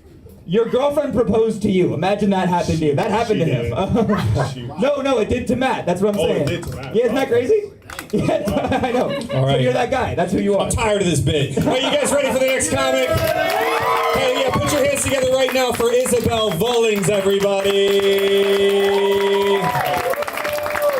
Where is she at? Is she here? Is she here? I see movement in the back. Isabel, keep clapping for her. She comes on stage. Hey, I'm new to New York. For some reason, my grandma seems to think that I moved here to do porn. Yeah, I did not. But it's the first question she always asks whenever I tell her I got cast in something. I'm a singer and an actor, not doing porn. But yeah, she's like, did you always keep your clothes on? And I'm like, yes, Grandma, I kept my clothes on set. But yeah, she says the darndest things, but one of these times, when she calls, I just want to be like, Grandma, they called. Brazzers, they want me. But I know I would break her little heart. She's 78, and I don't want to give her a second heart attack. But yeah, living in New York is a strange existence. I was in a comic book store today after an audition, so I had my high heels on, so I drew attention to myself already. And then I was trying to take some pictures with some tiny hands, and I drew a crowd. And I've never had that happen, but I was at a comic book store that was near Times Square, and apparently that happens around Times Square. So that's a new experience. Being in New York is quite a fun place. I'm from Wisconsin, which is the land of cheese and beer. I'm learning that when you move to the city, a lot of people have dietary restrictions. People are gluten-free and dairy-free. Now, as a bisexual woman, I like to go eat ice cream and drink beer. People don't like to do that. It's rough. But yeah. Growing up, I was not super popular with the girls as friends. I had a lot of guy friends. They taught me how to appreciate and love Danny DeVito. So when I went to college, I made a shrine of Danny DeVito outside of my dorm room. Yeah, I didn't get laid that year. But that's okay. I made up for it. But I made sure when I took down that shrine, I upgraded. And we mature, we move on. So did that shrine.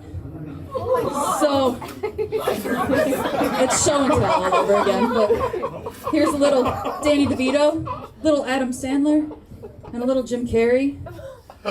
This Jim Carrey picture gets me every time because he's so damn handsome.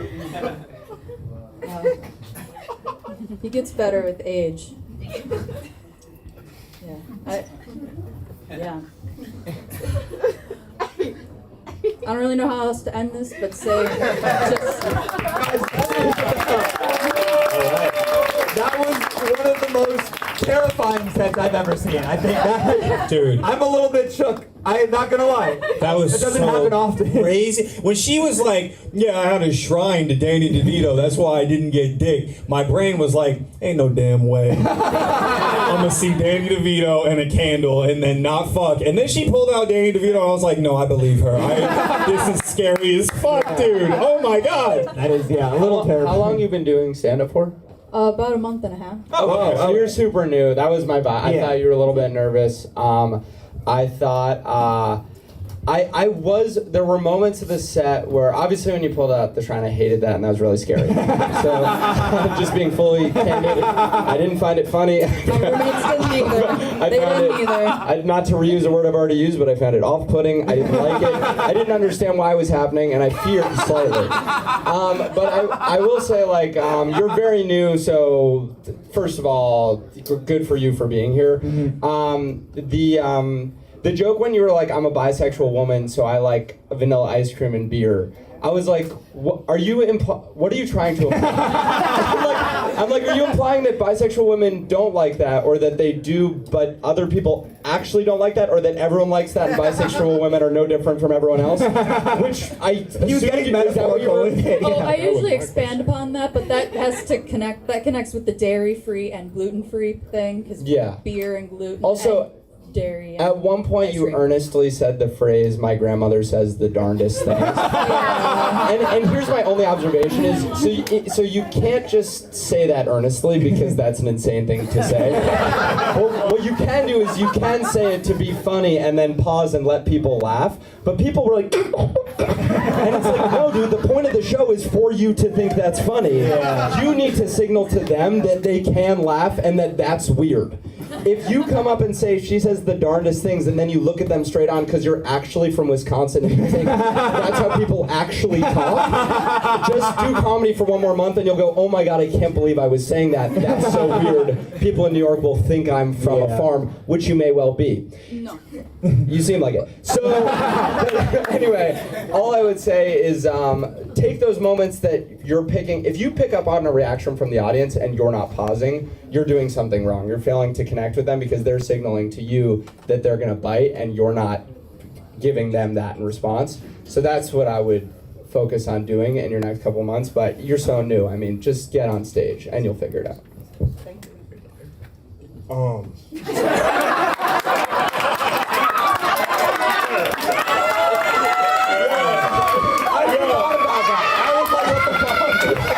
I completely forgot the Broussard laugh. I turned around and I was like, Matthew, did you have a potion? So, at first, when you said, break that shit down. Break it out here. Give us your thoughts. Talking about your grandma, right? Yes. And the whole time, like, I could tell you were kind of awkward, but I appreciated. I got into the Matt mind, right? I was like, he would have appreciated that she opened up about herself. Remember, he kept saying, So you gotta appreciate that you opened up about herself, right? That's like 2 to 3 points, right? Alright, cool. But as you were doing it, right? You know that meme of that old clip where it's that white lady in the kitchen, she's like, everything is great in the 50s. That was the vibe I was kind of getting. Cooker ass, bro. I'm not meaning it like a cooker ass type of way, it's just that's what I was thinking of. And I personally find her very funny because the 50s was not a great time. But for like a month, I mean, I'm not even one to fucking talk.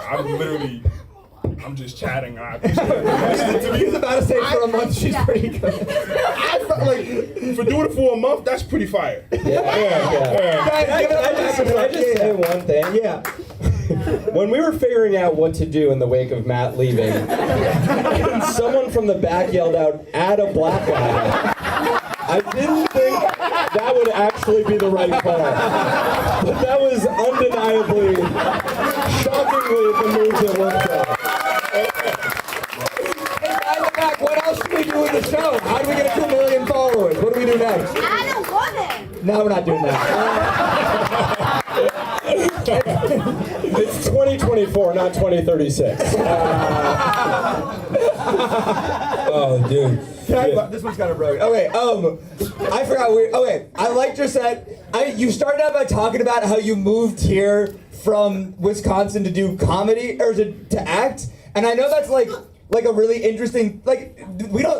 It's hard to talk about trying to do art on stage. You know what I mean? Like, we don't want to hear, unless you have like a crazy, like, this guy said this thing, like, it's hard to talk about the, like, in theory, like, I'm trying to be an artist, because we know, like, we can tell, you know what I mean? You're doing the open mic. So that's my big note. No, she has bangs. She's an artist. No, but I feel like, I know, like, I would just say try not to talk about the idea of like trying to do art, and I would say talk about like experiences you've had would be my big note overall. So yeah, for a month then I would say very articulate, make definitely good stage presence. And never pull that fucking thing out of your pocket. I forgot about that for a second. Don't do that. Do you remember that shit? Don't do that. like real talk, like please never. I would rather you pull the gun out next time. Like, Yeah, dude, prop comics get no love. How much did you pay for it? Oh, no. No love, no love. Thank you for your restraint. You definitely proved that like your entire persona in college was based off of Love Week and Always Sunny in Philadelphia. Like I really get that from you. No, you guys don't agree? Never mind. Okay, fine. Dude, yeah, I mean, for just doing it for a month, I mean, I'll give you props. I give props to anybody for trying this shit. It's not easy, and I know this environment's definitely not like the easiest, but you handled your own. You seemed comfortable while you were telling your jokes, so for a month in, props. Keep hitting that pen. When you're on stage, I would say try to be a little bit more open. You got the hand in your pocket. You were looking down a lot for a lot of your set. Have a commanding stage presence. Let people know why they need to listen to you. Let them know you that bitch, you know? Like, do what you gotta go. Like, let them know you're that bitch, Isabel. Yeah. Dude, when you say it like that, then it's sexist. Like, you gotta, like, let them know you that bitch. Like, you don't fuck around. Like, let them know you're that bitch, Isabel. Have you ever stole somebody's man? What? True shit. True. Yeah, bro, just keep writing. I'm gonna give you an earnest. I'm gonna give you a 5. I'm gonna give you a 5. I'm gonna give you a 4. I'll do the 5. I would say I'm still on my basis of judging based on new, but I do think it's a little too early to tell what's in there that's going to be strong writing later, so 4. All right. Make some noise for everybody. By the way, we are, this is going to be our 11th comic of the night. Noah, is this the 11th comic? I lost track with all the commotion, to be honest. Yeah. It's 11th? All right, this is the 11th comic of the night, which means there's going to be 5 more comics competing to get this $500 fucking dollars. Yeah, I thought I got forgotten about it. Yeah, and the top 3 at the end of the night, they're going to come back and do one joke, and then you guys are going to choose the winner. Are you guys ready for your next comedian of the night? All right, pulling out a ramen net. That's fucking Daisuke again. Okay, I hate when I kill the momentum with this dumb shit. All right, put your hands together. Whoa, shit, 3 women. Gina, hey, everybody. Put your hands together for Gina.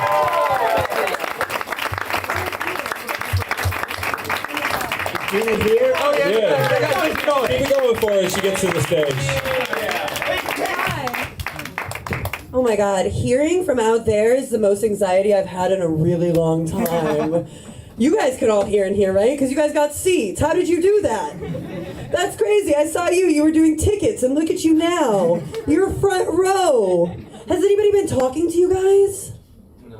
Right, because it's 3 minutes. As comics, we're supposed to stick to our sets, right? That last girl, though, she did steal my last boyfriend. You guys asked? Watch out for her. Was that Isabel? Watch out for that one. Hey, it's been a long time. As soon as you said 3 girls in a row, I was like, oh, fuck, that's gonna be me. I'm going through a breakup right now. I wish I wasn't. I don't know if anybody else here who's the comics. Right, oh, this girl, are you a comic? No. But you're going through a breakup. I'm funny. Oh, do you love to turn a rancid situation into comedy as therapy? Absolutely. Perfect, here's the mic. I'm going through a breakup. I don't know, it's pretty silly because we were already like E&M. Do you guys know what that means? Yeah. Ethical non-monogamy. So, oh, Noah's right. I didn't even do anything. I didn't sleep with anybody else because the prospect of confrontation was like enough to make me not fuck anyone else.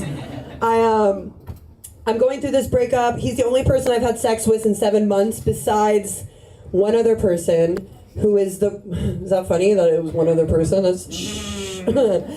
He is the richest guy that I've ever had sex with. I met him the old-fashioned way at a Tesla charging station. In case anybody wanted to know where the daddies are at these days, it's at the plug-in. You don't have to use back pages anymore, R.I.P.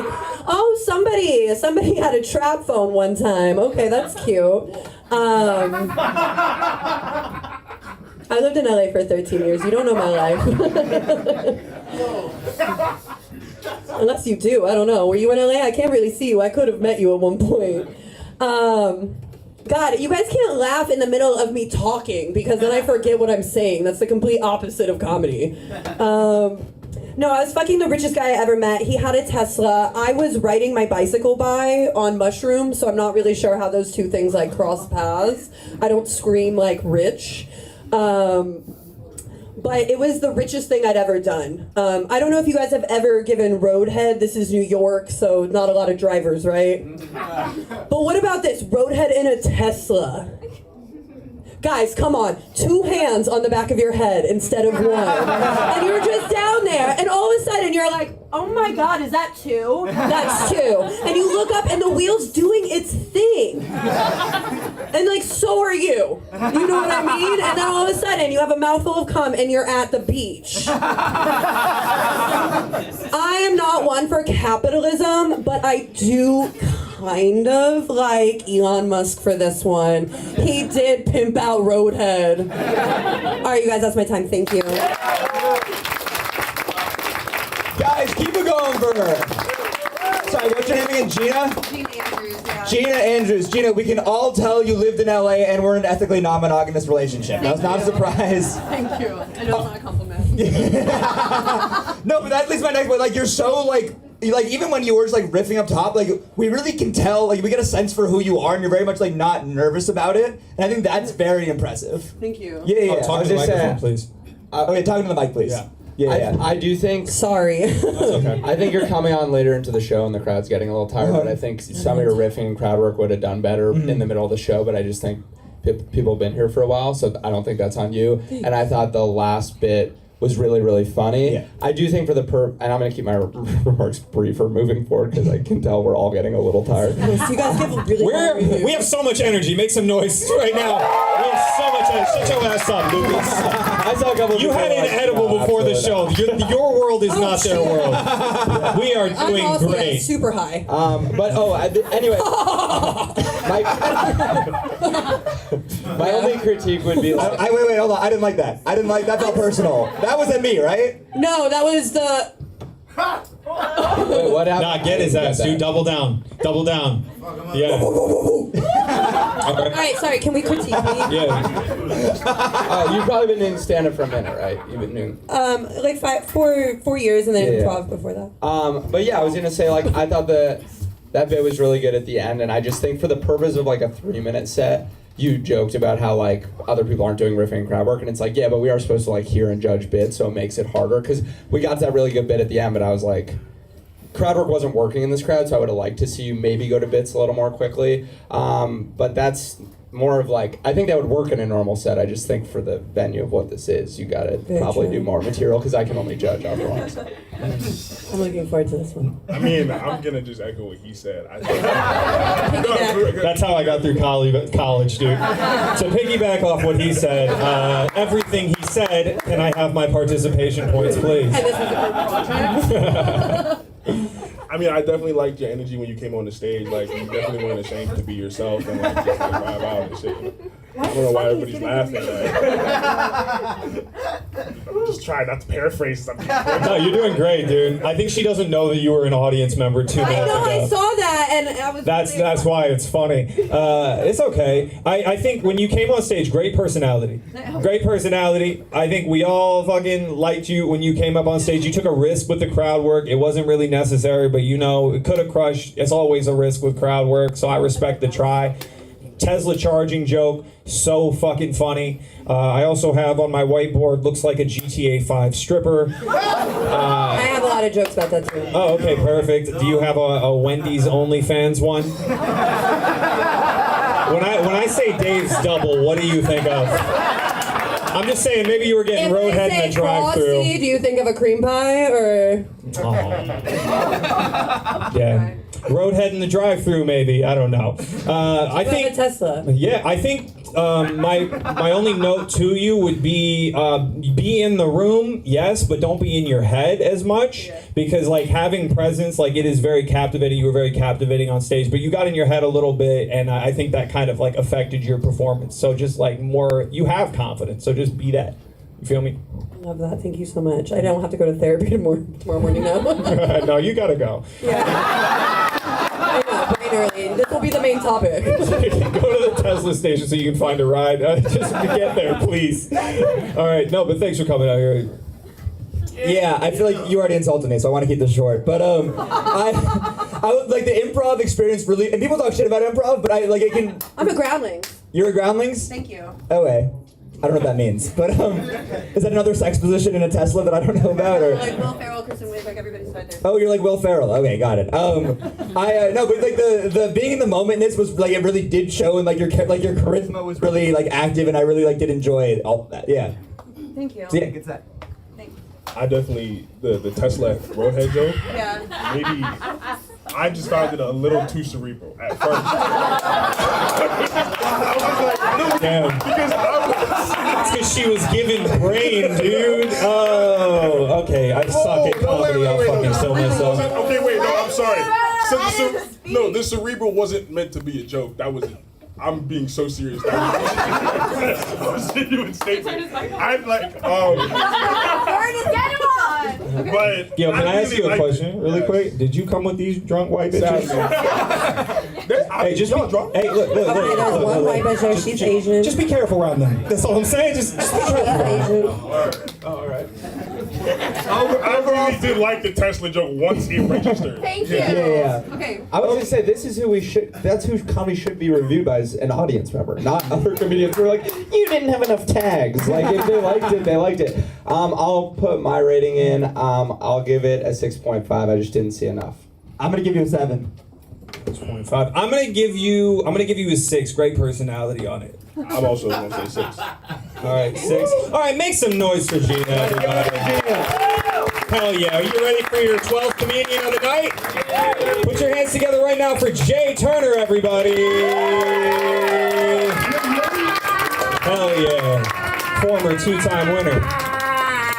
Keep clapping, y'all. Keep clapping. All right, shut the fuck up. Shut the fuck up. Oh man, so guys, I smoke a lot of weed, and I have for a very long time. But I think I gotta stop because I read an article the other day that said long-term marijuana use may lead to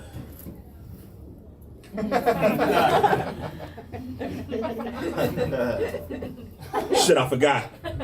Fuck it, next joke. Guys, you ever notice only upper middle class white women get to say cool shit like, oh my god, I'm gonna kill myself.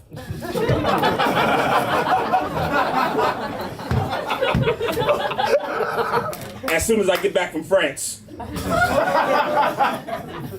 Oh man, guys, I was in the grocery store the other day, and as I was leaving, the cashier stopped me. Yeah, the cashier stopped me and asked me if I wanted to donate $1 to breast cancer. I told her, fuck no, I'm an ass man. Yeah. I actually ate some bony chick's butt in the cemetery just last night.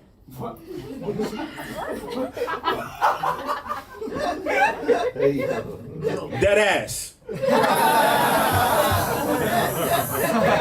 If you don't know, dead ass is like New York slang. It means you're very serious about something. Anybody here not from New York? Yeah, where you from, my man? Yes, you. California. Been there. Love it. Great prisons, am I right? San Quentin. Pelican Bay. Alcatraz. Sing Sing. I don't know. Oh man, so guys, I smoke a lot of weed and I have for a very long time. I gotta stop. You know, one time I actually smoked weed with Selena Gomez. Yeah, pretty cool, right? Alright, I'm gonna be honest, it wasn't actually weed, it was a cigarette. And I'm gonna be more honest, we didn't smoke it together, she threw it out, I picked it up to take a puff. And I'm gonna be more honest, it wasn't even Selena Gomez, just some Mexican dude I saw smoking a cigarette. With a fat ass. Holy shit, who did that to the mic? Oh man, guys, I gotta get out of here, but before I do, I like to do a couple of impressions for you guys, if that's cool. Alright, so guys, here's an impression of Black Superman. Oh no, I'm too late. Alright, how about this? Here's an impression of Black Batman. Oh no, I'm broke. And I'm also too late. Alright, one more. Here's an impression of Black Panther. Oh no, I'm dead. Spoiler alert, y'all. Spoiler alert. Oh man, so guys, I smoke a lot of weed and I have for a very long time. Alright, that's for me, guys. Thank you.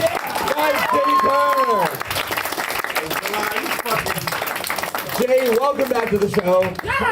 What did you do with the money from the first two you won? I bought these sneakers and they're beat now and I need a new pair. Yeah, Daddy needs new shoes. Damn, well, welcome back. Thank you for coming back. Bro, the weed joke, you did it the first time and I was like, I know you're gonna do it a second time. And I was like, there's no way it's gonna hit. And then it hit, and then I was like, I know you're gonna do it a third time, and then it hit a third time, and I was like, that's very impressive, honestly. Thank you. Yeah. I appreciate it. It was like, to be able to have like a triple callback in 3 minutes is very fucking hard to do. So yeah, that was sick. Thank you, bro. Yeah. And the fact you like really committed so hard to it, I really did appreciate. Thank you, bro. Yeah. Hell yeah. Oh man, dude, you sweating. What? 3 minutes, dog. You were sweating. Gina gave me some coke in the back. That's a joke. That's a joke. Wait, now I don't think it's a joke. I thought it was a joke until you said it just now. All right. No, that shit was great. I do have a question about the prison crowd work. That was wild. Wait, also, do you have it on deck for every state?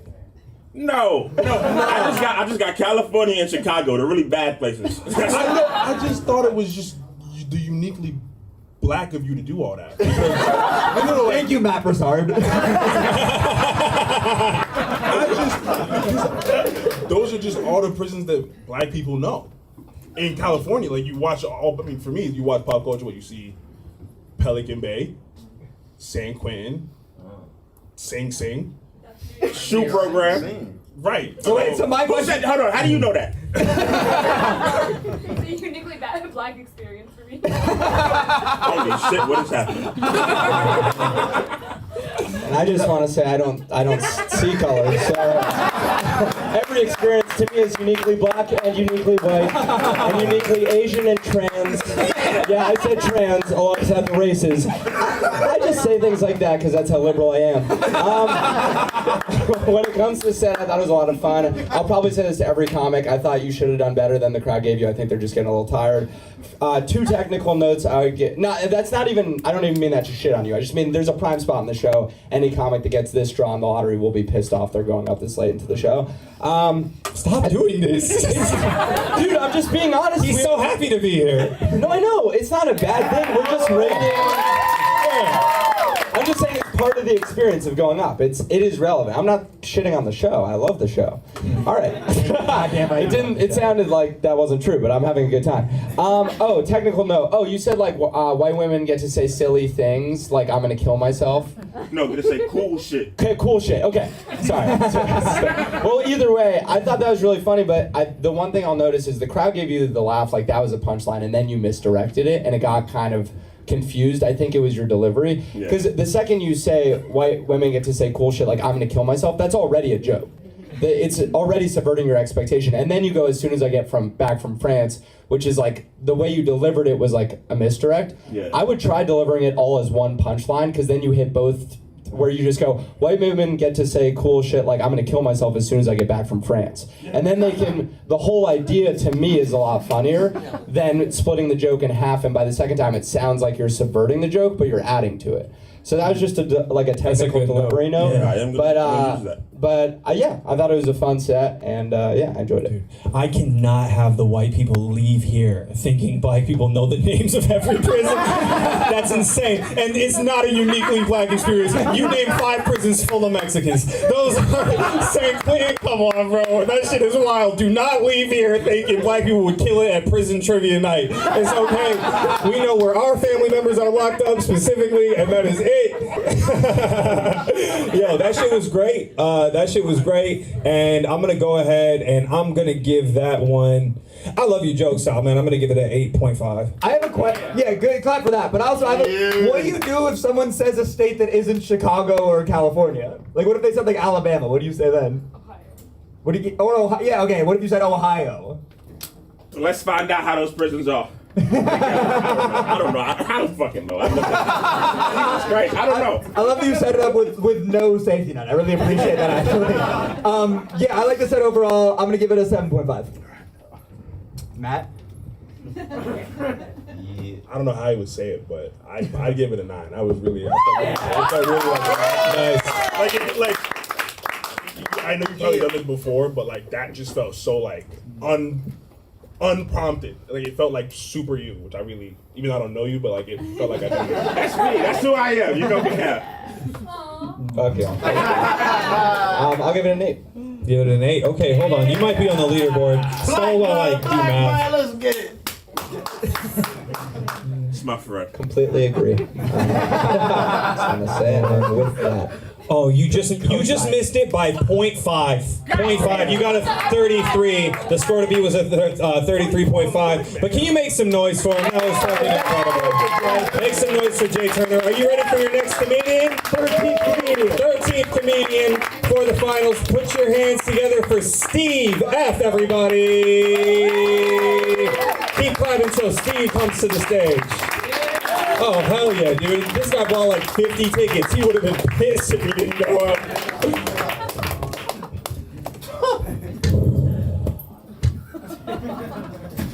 Suburb Negro. I got a lot of white friends. I got mad white friends. Some happy ones too, but...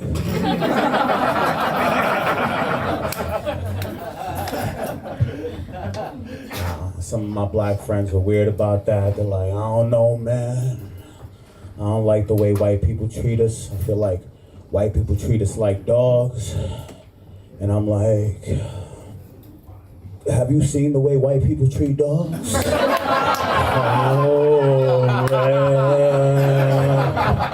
Come on, bro. How glorious is your life that you're not trying to be treated like a white dog?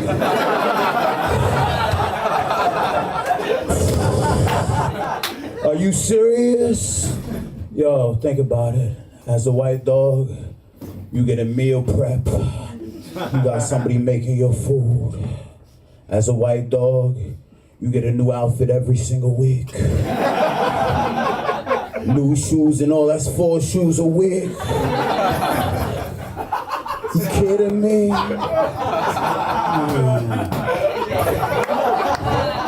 As a white dog, you could be a therapist, yo.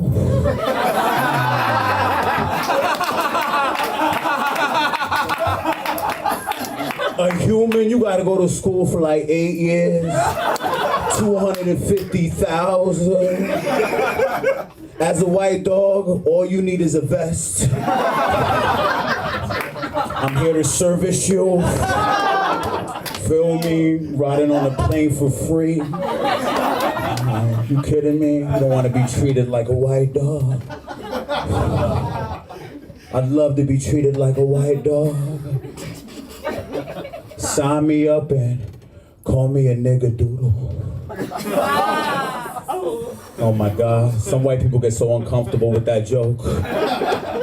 They're like, oh my God, can I laugh? Is it like I'm saying it? It's so weird when I'm not alone in the car by myself.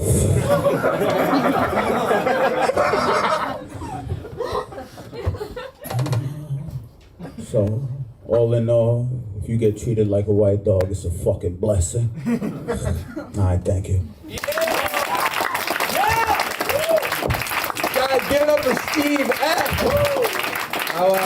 How long have you been doing comedy? Just about under 10. Can you talk to the mic? Oh. Yeah. Under 10, about 10. Okay, gotcha. Nice, yeah, no, definitely, dude, the confidence and the intense eye contact was so impressive. You guys felt that too, right? Like that was, you felt like you were like talking to me. Like it was really it's hard to break the wall, but you really did that. Like it was very cool. I love the monochromatic outfit. That slaps. And then the fact that the white dog joke kept going. And then it just kept heightening. It was really good writing overall. Great set. I really enjoyed it. Thank you. I appreciate it. Yeah, dude. Let's get into what this guy did right, so you guys know, because there are a lot of things that I loved about it. This dude wrote he had one joke that kept going. He tagged the fuck out of it, expanded into that, got fucking water from a stone from that. Took every different angle from it. He had a commanding ass stage presence. The second he got on the stage, everybody was locked in for this this guy, and we were like, he knows what he's doing. His voice is very unique as well. It sounds like the way I talk about food when I'm high. It's like, it's a tad salacious, but it was very entertainment. Salacious is a good word for it.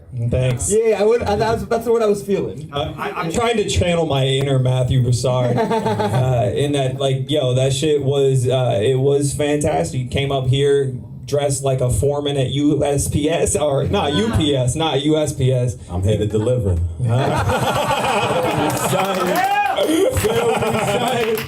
And he's killing it, and he's killing the post game too. The only note that I had was something about Nigga Doodle felt weird to me. Yeah. Maybe it was like that you showed your hair that made it felt weird. Why? Because it's, you know, you're not allergic to my hair. Maybe, I don't know. Maybe try Black Lab. See, I've done Afro Doodle. Afro Doodle. Yeah, but okay. Nigga Doodle's a little bit like, oh, stop. And then like the radio joke after is good, you know. But I didn't. Well, oh no, I think it is hard. I will say this because like I'm from Detroit, so I grew up like doing black rooms. It's hard to do like jokes like that in front of a pretty much like white audience as well because it's hard to gauge. So I will say I'd have to see it in front of a black audience, see how they're fucking with it to kind of gauge how. It depends how much they like me. I gotta let them know I'm Haitian first. That way they don't judge me for being a suburb Negro. Yo, he's West Indian. I get it. Okay. I was gonna say I was gonna write a note on that, but it was not that you weren't ending the joke with that pun. You were using it as a foil to do more jokes about the N-word. Exactly. You were using it as a transition line to get a laugh. So from a technical standpoint, every note that I was gonna give you, you fulfilled. Like you started explaining the behaviors that white people take to their dogs after the white dog premise, which is, by the way, a fucking hilarious premise. Thank you, bro. And I was like, dude, we all know how white dogs are treated in my head. And then you made it super funny. So every note I was gonna give you, you preempted by just technically continuing to make the jokes better. So I don't really have any notes other than, like, I guess on a 3-minute set, you do want to get off on a pop instead of just being like, and that's why I'd like to be a white dog. So I was like, I guess, but you can't, you know, I mean, you're clearly an experienced and very, very talented comic. So Thank you, bro. I appreciate that. I really felt like everything you said is as if like it's funny every time.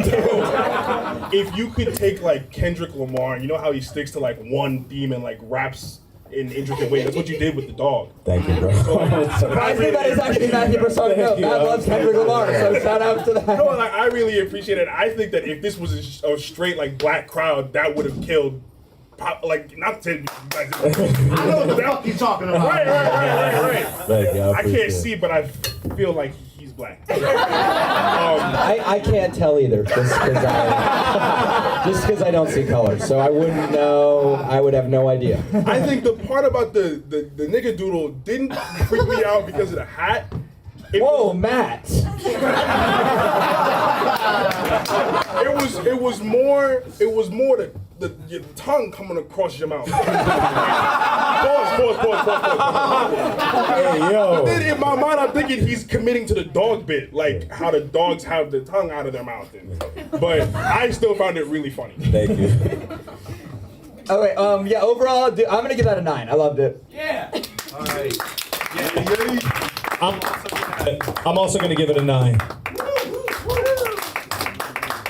I'm at a crossroads because I don't love letting a comedian who's been doing it 10 years win a thing like this in terms of the spirit of it, but it was such a strong set, so I don't know what the fuck to do about it. But I would say I'll give it an 8.5, but it's way more than an 8.5, but I'm trying to tank you. I really on my own philosophy, but it's a great set. Thank you. I said 9.5. I really did.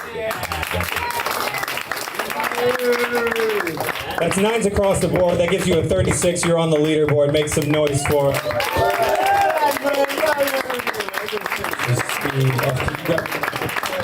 Yes.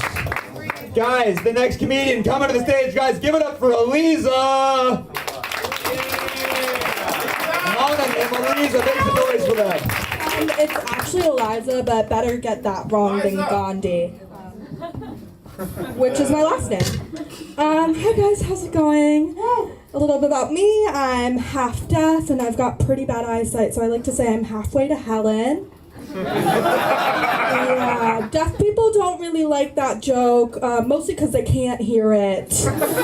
No, I can't hear my left ear, and I got this surgery to build my left ear that involved removing a rib, so now I'm skinny like a Disney princess. Missing a rib is weird though, like Adam took out a rib and built a whole human. I took out a rib, built one ear. I'm pretty sure they didn't use the entire rib to build my ear. I think there were leftovers, and I do think the doctors ate them. Which is fine, just next time share. The surgery, I got a follow-up that involved drilling a hole in my head because I didn't have an ear canal. And I went to my ENT recently, and they were like, Eliza, the hole is growing shut. It's growing shut. Honestly, my fault. I should not have gone to Claire's. Yeah. Being deaf makes it really hard to flirt with people because I lean in when I'm talking. And they're like, oh my God, are you flirting with me? And I'm like, no, I'm just disabled. So much worse when it happens the other way around. I'm like, oh my God, are you disabled? And they're like, no, I was flirting with you. So bad. Dating in New York is so hard. I just got dumped. I got dumped because the person I was seeing was too depressed to date. That's just another way of saying you don't like me that much. Don't I cure your depression? For real, why say you don't make me happy anymore when you can say I'm too sad to see you right now?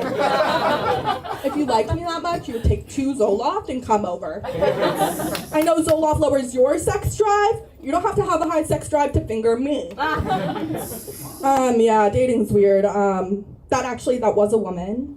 I am bi. Are there any bi women here? Yeah, you look super bi and woman. Being bi is weird. But yeah, when you date men, you'll do this thing where you leave like your bra or your earrings at their place. So when it's over, you have a reason to see them. When you date women, you'll do this thing where they take your stuff and you never see them again. She did take my bra. I wasn't her type, I was just her size. It was my first bra ever. I got it when I was 12, so she is a pedophile. Yeah, I've been feeling pretty insecure about my tits given all of this, so I haven't been hanging out with people who have bigger boobs than me, so I haven't really been seeing my dad much lately.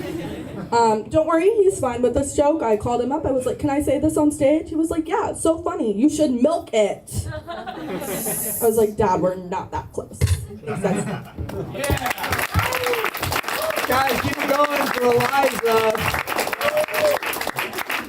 It is a real power move to have your NYU ID hanging from your belt. That is, it's like a. Oh, and the Daily Show on the other side. Oh, your score's going up right now. That's crazy. Yeah. It's like having like the pelt of an animal you skinned hanging right there. Yeah. How long have you been doing stand-up? Just about a year. Got you. Okay, cool. Where are you from, by the way? Upstate. Okay. And what's your position on the Daily Show before I give you more thought? We can talk about it later. Anyway, cool. I love a show that's openly biased. No, she's doing sign language. Are like here because they're successful, and all of us are like, you may be able to give us something. That's a great way to have judges operating. I had a technical note. This is just something that's helped me write personal comedy. I like that you were doing personal comedy. You have a joke about like the doctors eating your rib after. Can you remind me exactly how that goes? I don't think they used the whole rib to build my ear. I do think they ate the leftovers. Yeah, to me it's like when you're doing personal comedy because you need to establish a set of facts with us that you're half deaf and you don't want to confuse us about what's real and what's not. Yeah. So every time I do like a big heightening in a personal joke, I will say the fact, like they didn't use the last half, and then I'll be like, I wonder what they did with that. And then you can signal to the audience that you're getting into the world of hypothetical, but the way you delivered it just made it like somewhat unclear, and it made all of it sound silly and trivial, which it's not, and separating those two things will help you create the tension between like funny and serious. So that will help any personal comedy writing. Thank you. Good notes. Mm-hmm. Yeah, I agreed with all. I didn't know that's what I thought until you said it, but I really liked that note. That was literally nothing to say. I don't know why I said any of that. I felt myself saying it, and I was like, why did I open my mouth? And I'm still doing it. No, overall, I enjoyed this, and it feels like you are very like present on stage, and it was very like personal, which I really did appreciate it. And yeah, overall, I was pretty impressed. Yeah, I think your delivery is great. I think your stage presence is great. I think you're likable on stage as well. I think the writing could just be punched up just a little bit. But I think that I fuck with all of the premises. I like the joke about the rib, especially with the ear thing. Like, that is hilarious. And I think, like, if you tune that shit up just a little bit, like, it could be a real fucking banger of a joke. Same thing with the bras joke too. I really like that as a premise. The flirting joke was super funny. I think they could have given you a little bit more, but I guess fucking Williamsburg hates disabled people. All right, no, but you on your way. Give me a job. Also, the only thing they're not being mean to me because I'm. Well, also, does it help to know that I'm literally just an intern? No, we know. Yes. We Oh, in that case. Well, I interned and then I PA'd, so excuse me. The NYU keychain is how we knew. The only Next time I'll just wear this one. Yeah. And I'll wear my one from the time I interned there before too. Since you are asking for negative feedback, I'll give you one thing, which is saying that deaf people don't get the joke because they can't hear it. I'm like, Yeah. Do you know what I mean? Like, especially if you're deaf, I'm like, write the better deaf joke that has to do with your experience, because that's the deaf joke that, like, people make when they are making fun of deaf people. As a huge deaf ally, I just want to say, no one understands the deaf experience more than I, and that's why I can say definitively that the deaf girl's joke about being deaf was hack. All right. Yeah, overall, I'm gonna give it a 6.5. All right. Yeah, I'm gonna give it a 5 even. You're new. You're a strong comic. I'll give it a 7.5. I'm gonna give it a 7. I thoroughly enjoyed that. Thank you. Thanks, guys. All right, didn't quite make the leaderboard, but make some noise for Eliza, everybody. That was great. Keep writing. Please come back. Already was up. All right, is this our final comedian of the night, Noah? Yep. All right. Well, let's get fucking pumped about this. You damn near made it through the show. All that we have left is our finals, where you guys are going to decide who's going to go home with $511 fucking dollars, which is absurd, by the way. I've never been paid that much in comedy, and it's crazy that y'all can get this for 3 minutes. But I love it. I love it. I'm jealous. I made this, but it does hurt. All right. So you ready to see the final comic of the night? All right. Put your hands together right now for Christos, everybody.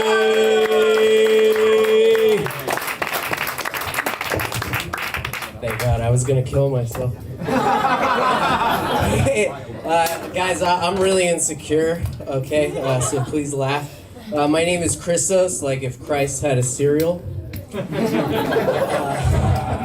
Yeah, I'm pretty insecure. I'm 5'5", I can't see my penis. I'm uncircumcised, I'm Greek. Any other uncut kings here? Represent? Yeah, 2 more rings and I just get a diner from the mafia. Yeah, my wife is Japanese, shocker. And the funny thing about her being Japanese is I used to live in Japan, I met her in Japan. Daisuke, by the way, is my friend, so he said I could make this joke. And, I used to work in Japan, and that's where I met her. That's where you find a lot of them. And the funny thing is, in Japan, I'm considered morbidly obese, dude, and her grandma, like, has a huge problem with that. So we go to visit her, right? And we're like, Oba-chan, which is Japanese for grandma.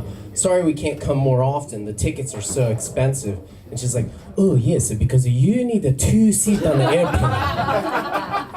I'm fat, but I'm not 2 seats on an airplane fat.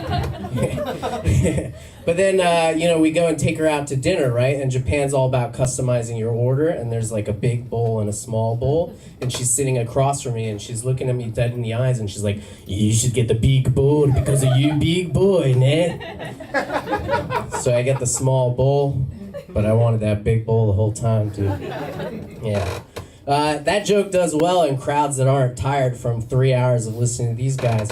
But actually, it does pretty well, right? And, we went to tell her, we were like, Oba-chan, everyone loves this joke about you being mean to me. It's really helping my comedy career. And she's like, oh, you a comedian? I was like, yeah, no, what? Yeah, I thought you knew that. And she's like, I thought that you were a magician. And I was like, what, magician? No. And she's like, then why every time you go to the dinner table, all the food disappears? Magic, abracadabra. Fucked up. So she came to visit us, and I was like, it's about time I got back at her, right?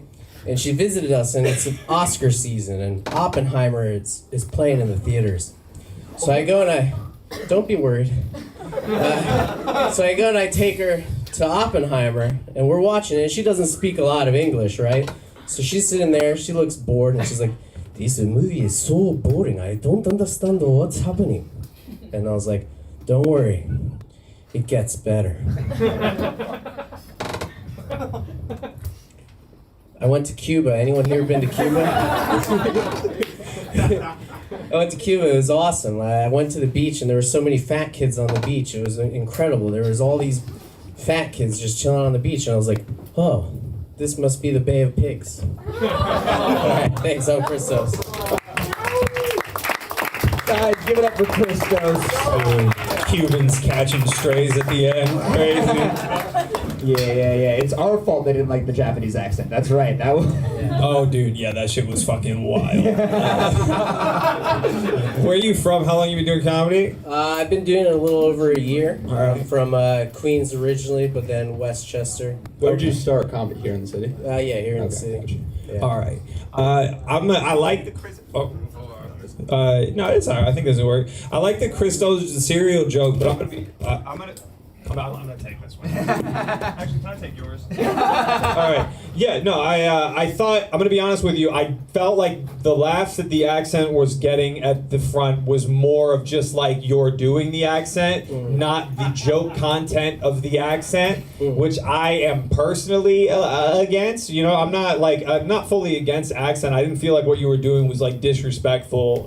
But who am I to say? I'm not fucking Japanese. But I think the writing needs to be a little bit stronger. Like the joke about like making food disappear is like a pretty, like that's it. I don't know. It seems like that's a pretty basic. I don't know if I can call it full hack, but it's a pretty basic joke that I've heard made by other people before. Also, don't gaslight the audience about how great your comedy is while you're up here and it's not like doing so well. There's a lot of people in this room and a lot of them could have chimed in with some laughter and it didn't happen to go that way. But you know, you're a year into comedy, so like you had good stage presence. You were confident in what you do. I can tell you were practicing what you were doing, and like there is something to be said about that. But I do think, you know, writing needs to be a little bit stronger, and I'd be a little weary of accents because they're gonna make a lot of people feel some type of way, unless the joke content of that is absolutely a fucking banger. You know what I mean? Interesting. Yeah. I mean, usually I get really good feedback from that.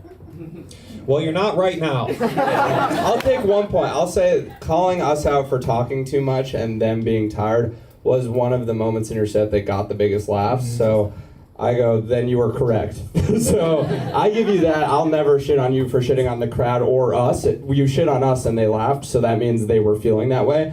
And if you can pick up on something honestly happening in the room, all power to you. That's part of the job.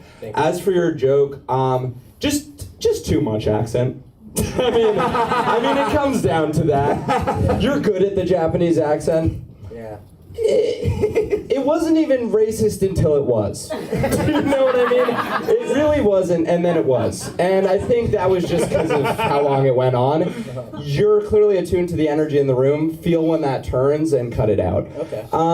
And then, oh, dude, at the beginning of your set, you said, I'm insecure, I'm 5'5", I can't see my penis, I'm uncircumcised, I'm Greek.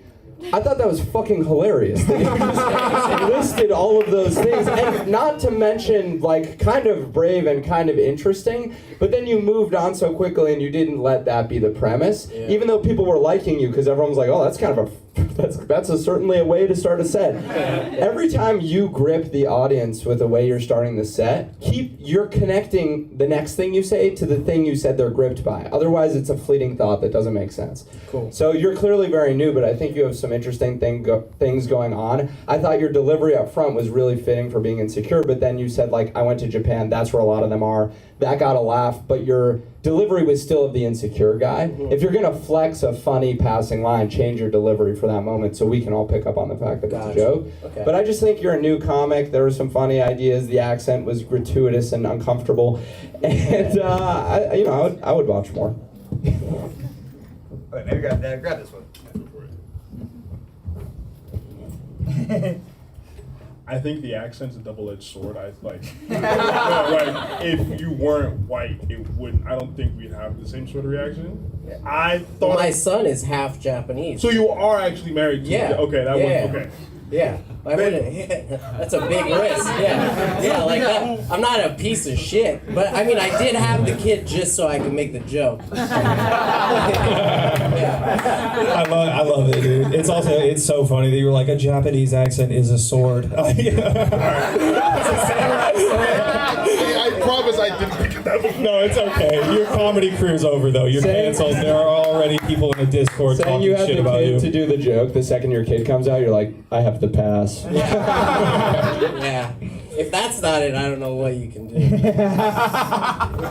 been working on this his whole life. he's a chalkboard with lines through things. Never mind. From the non-academic comedian, I think even though like they definitely were jokes like I was anticipating what's happening, I still kind of found it funny.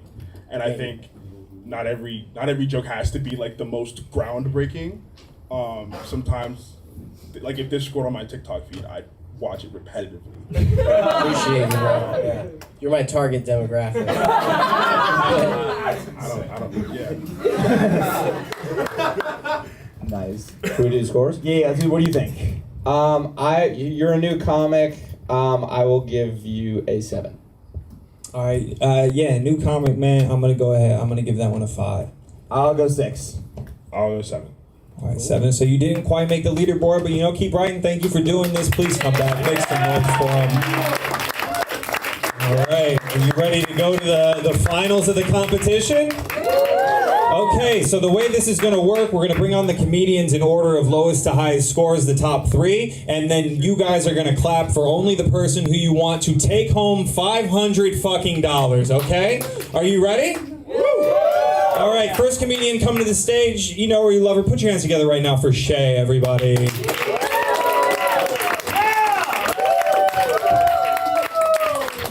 What's up? So a guy comes up to me in a comedy club and he's like, Jews are so inbred, right? I was like, you can't say that. And he's like, oh, I'm Jewish too. I was like, yeah, you're right, but you should have led with that part.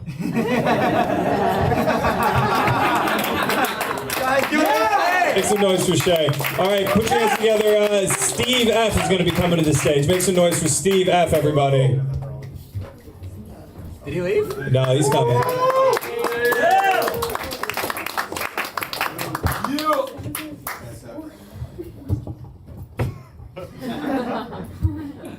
So normally I have my jokes in order, but I want you guys to pick because I'm pro-choice. I'm just trying to kill it, baby.